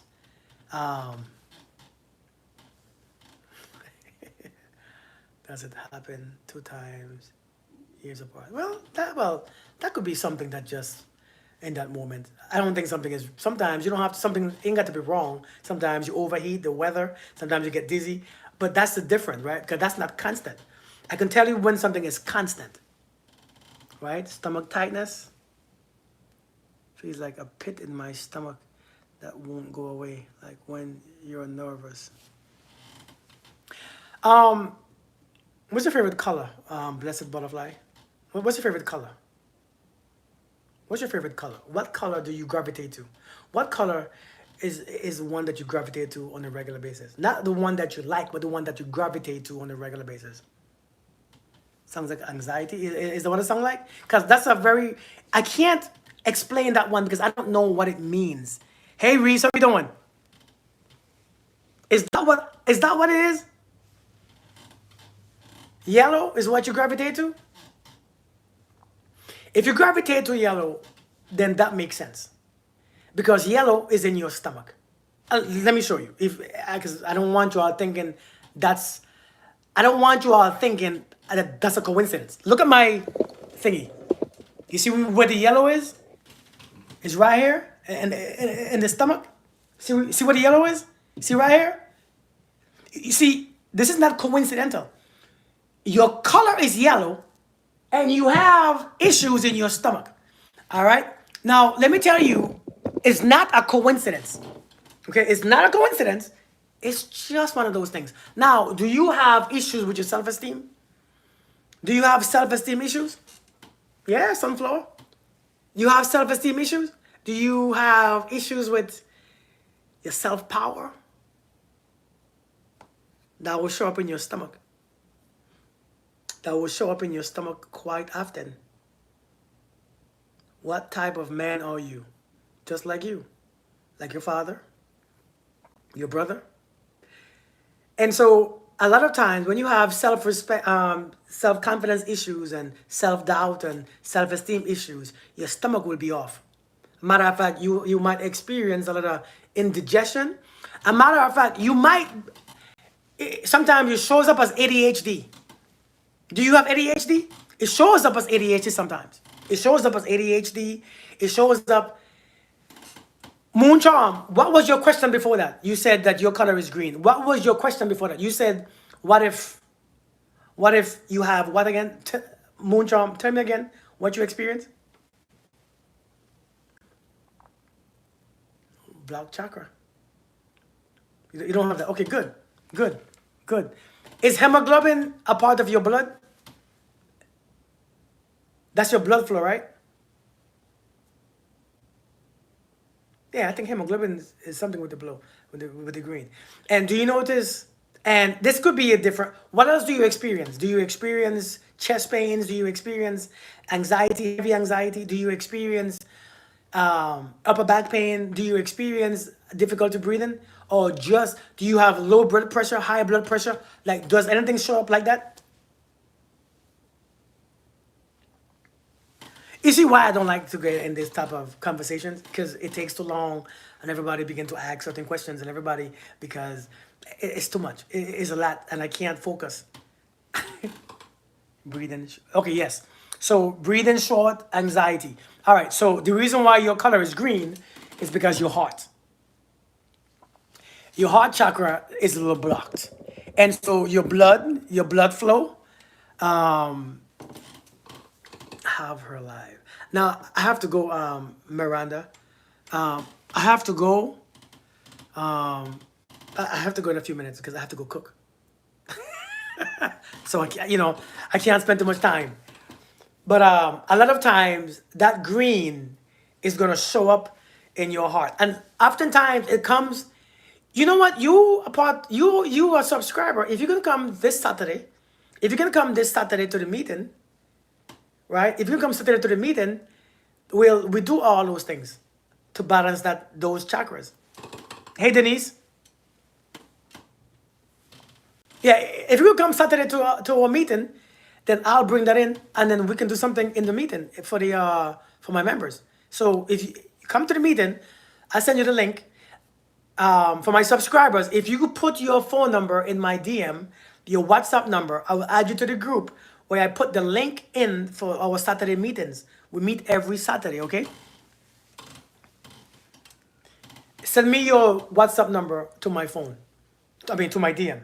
And then, if you are a subscriber, one of the perks of being a subscriber or a member on YouTube is that you send me your number and we meet on Saturdays at 2 p.m.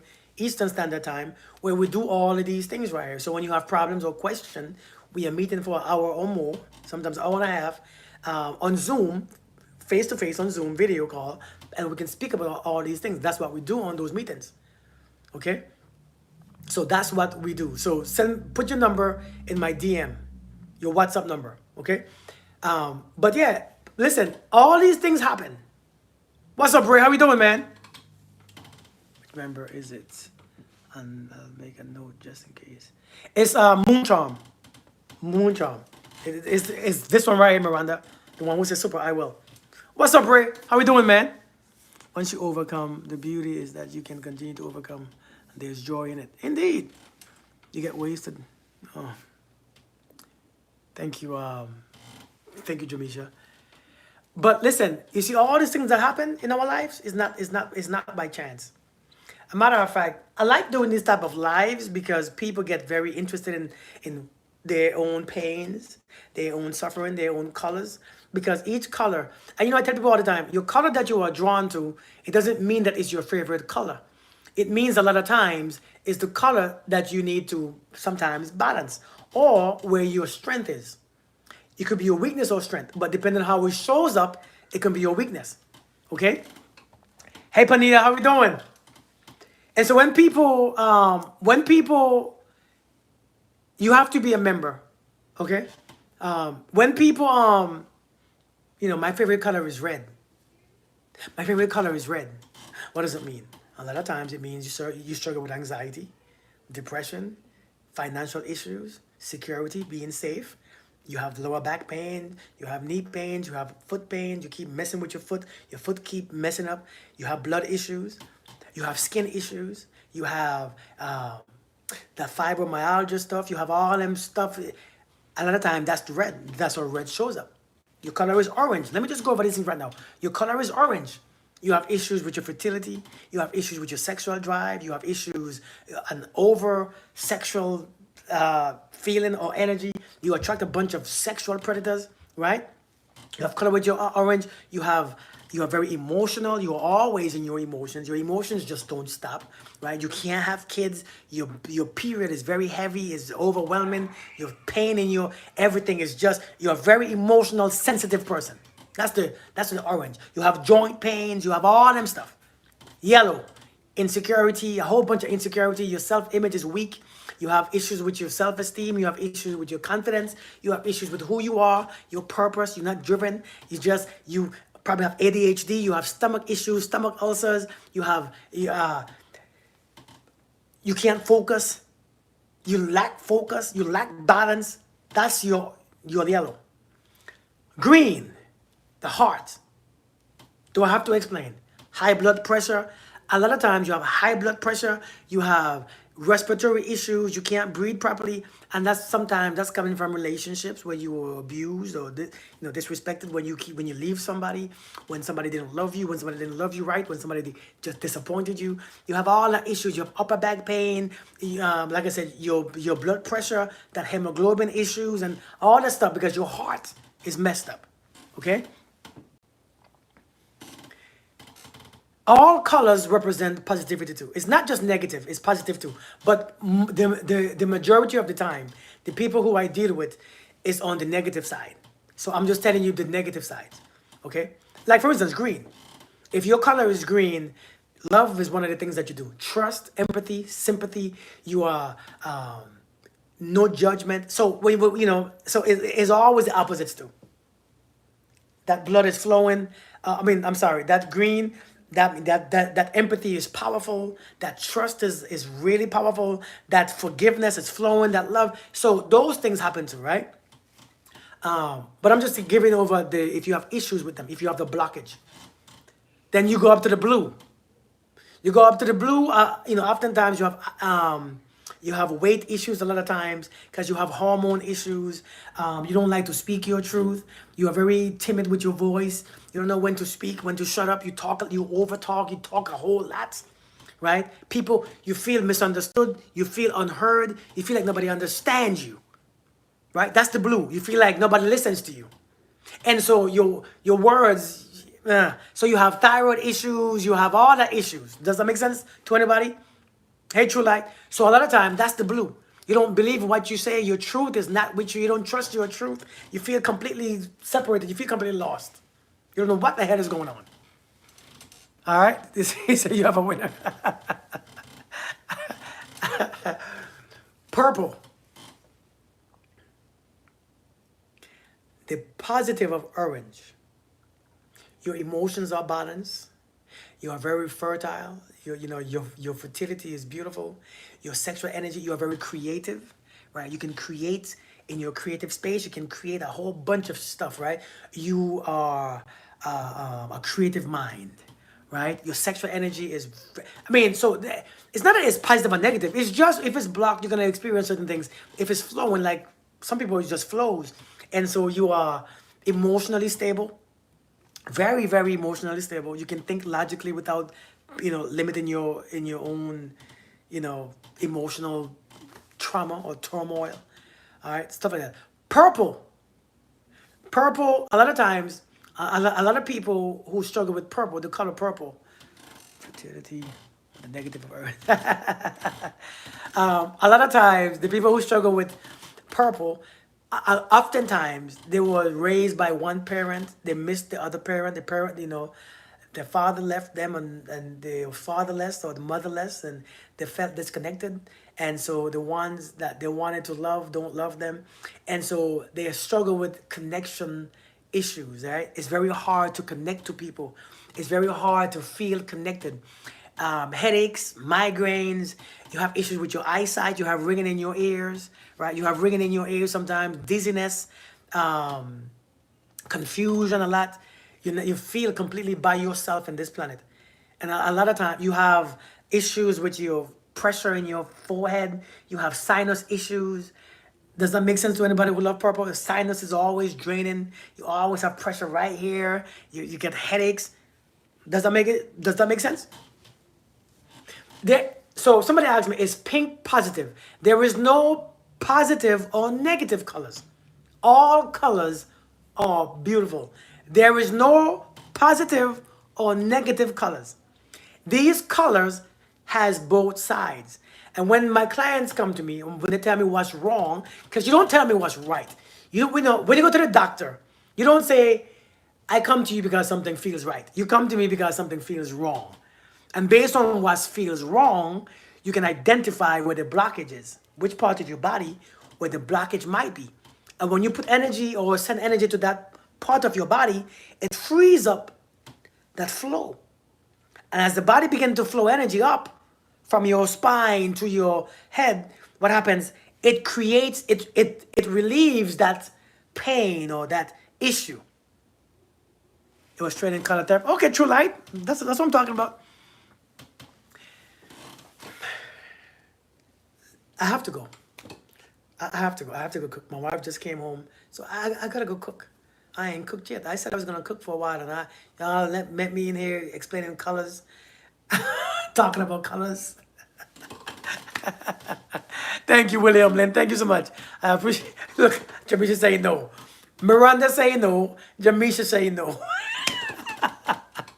I will, Miranda. I will. I will. She just came home, so usually when she comes home, I like to be out there with her because I know she at work all day.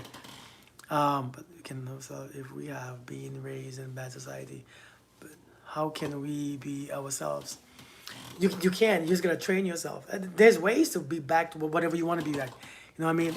You are Keith. Thank you, man. I appreciate it. Listen, I'll see you guys later. I hope. Listen, please, if you want this type of information, if you want, is this type of stuff that you all want? Is this the type of information that you all want me to speak of more often? You all want this? This what you all want? Cause I can. I ain't know this is what you all want. If you all want this, we can speak more about this stuff right here. Okay, good. Then let's talk more about it next time. I ain't know this is what I know you all want this type of stuff. This stuff is very draining for me, by the way. It's very draining. So if I bring this up, I have to have your support. This is very draining because people begin to pull and feel. People begin to pull and feel particular aspect of colors. Indeed. Yeah, but it's real. The reason why I don't like going this type of conversations is because people begin to pull and feel. And you begin to question, and then I begin to feel drained. So I don't like to go in this type of conversations with a big group. I don't mind going with my people who I subscribe with, or my subscribers are my members. It's just with an overall, it's big. People pull a lot. And so the room becomes very, and so if you know my energy, I'm very sensitive. I'm very sensitive. Like when I talk about these things, I'm very sensitive. And sometimes I start to feel chest pains, and I start to feel my head start to pop open. I begin to feel issues in and that's what people are giving off because they begin to think about their own pains, and they begin to think about how can I get rid of it. Kirk, what about this? Kirk, and then as you focus on your pain, you begin to feel certain things and you send it off. And as I begin to speak, I speak very open. In this, but when I speak about this, I'm connected. I'm very connected. Hey, Free, how we doing? These type of stuff, I'm very connected because I have to answer your question. I have to connect to you first, and I don't like it. See what I'm saying? Because when you ask me, hey, how about this? And then I can't tell you based on one question. Kirk, how about if I have high blood pressure? I can't. And so I have to see and connect because we all have the ability to connect to each other. If we can't, if we want to, we can connect. So when I connect to you and I pull certain things and I don't like it, we all have that type of gifted experiences. We just don't know how to use it. We are all gifted the same way, by the way. You see what I'm saying? We all have the same type of gifted stuff.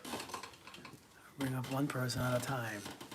Okay, yeah. Okay, good. We can. Hey, Morocco, you came all late. Morocco, I ain't see you the past couple weeks in the meeting. Where you been? You all have a blessed day. I'm about to get out of here. I'm about to cook for the wife and kids because they home from school this week. You all be blessed. Thank you, Kim. He said, well, you are intelligent. This happens. I don't think I'm intelligent. I just think I'm aware. Okay. I love you guys, man. You all take care of yourself and be blessed. I'll see you guys later.